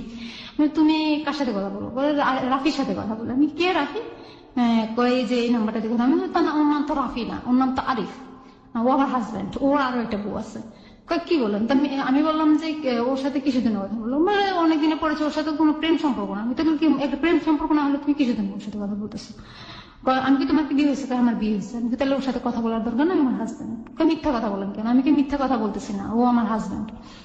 পরে আমি ওর সাথে ফোনে কাটা দেওয়ার পরে ছেলে মেয়েটা ওর কাছে ফোন দিচ্ছে, আরিফের কাছে ফোন দিচ্ছে। আরিফ বাইরে থাকতে থাকতে আরিফের কাছে ফোন দিচ্ছে, যে বলে তোমার বউ আমার কাছে ফোন দিচ্ছে, তুমি নাকি বিয়ে করছো। এগুলা ও আবার বাইরে থেকে নাস্তা নিয়ে আইসা ও আবার আমাকে এগুলো বলতেছে। ও আমার এগুলো বলতেছে, আমার বইলে অনেক আসছে ওদিনে।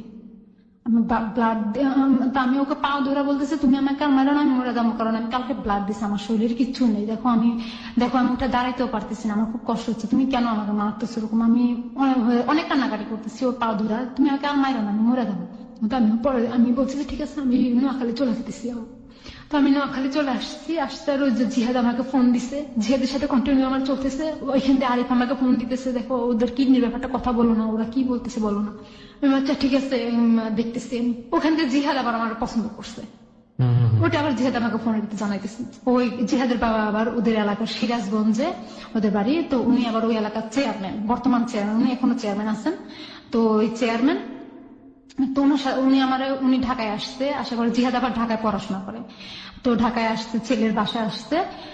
ওই চেয়ারম্যান আশা করে আমার খবর দিছে। আমি আবার আরিফে ফোন দিছি। আমি কই তুমি আমার টাকা দাও, 100 টাকা দাও, আমার ঢাকা যাইতে হবে। বলে যে কি, তাহলে তোরে 100 টাকা দেবো, তুই তোর মারে আমার কাছে না দিয়া যা। তুমি এইভাবে বলতেছো কেন, গালাগালি কেন করতেছো? তাহলে আমি তোর 100 টাকা কোথেকে কেন দেবো, কিসের বিনিময় দেবো? আমি কই দেখো কিডনির ব্যাপারটা দিতে হবে না, তুমি এমন করো না, তুমি না দেন মুক্ত হইতে চাইতেছো, তাহলে তুমি এমন করতেছো কেন? কয় আমার কাছে টাকা নাই, অনেক কান্নাকাটি করছো, টাকা দেয় না। পরে আমি আমার কাছ থেকে টাকা নিয়ে অনেক অনেক কাকুতি মিনতি করে আমি আমার কাছ থেকে টাকা নিয়েছি, নিয়ে আমি ইয়াতে ঢাকা আসছি। আইসা ওই চেয়ারম্যানের সাথে দেখা করছে। চেয়ারম্যান বলতেছে যে কি কিডনি আমরা নেবো, তো একটা কাজ করো, তো আমার বাড়িতে যাই কদিন থাকতে হবে তুমি। আচ্ছা ঠিক আছে। তো ওই অবস্থায় আমি কোনো কাপড় চোপড় আনি নাই, আমার গায়ে যেটা ছিল ওইটাই, আর আমি বোরকা পরে আসছিলাম। ওনাদের এলাকায় নিয়ে গেছেন, ওখানে বলতেছে যে ওনাদের ছেলের সাথে নাকি আমাকে বিয়ে দিবে, যেটা কিডনি দুটাই ড্যামেজ, ওটার সাথে আমাকে বিয়ে দিবে। বিয়ে দেবে কিসের, কি বিয়ে দেবে কি, আমি তো রাজি না। আমি কি বাবা এটা কি ধরনের কথা, আমি কয় না আসলে এটা মিথ্যা কাবিন হবে, কাবিন তো কোনোদিন মিথ্যা হয় না। দেখো এখানে কোনো মৌলবি দেওয়া হবে না, আমি কি মৌলবি না হলে একটা ছেলের আর একটা মেয়ের কাবিন হলে ওটা বিয়ে হয়ে যায়, আর আপনাকে ছেলেকে আমি বিয়ে করবো, আমার তো হাজবেন্ড আছে, সমস্যা নাই। তোমার গার্জিয়ান কে, তো আমি আরিফরে দেখাইলাম যে ও আমার চাচাতো ভাই হয়, এটা হাজবেন্ড সেটা বলি নাই, ও আমার গার্জিয়ান, আমার ফ্যামিলি বেশিরভাগ সময় দেখাশোনা ওই করে। আচ্ছা ঠিক আছে, তো ওকে খবর দাও।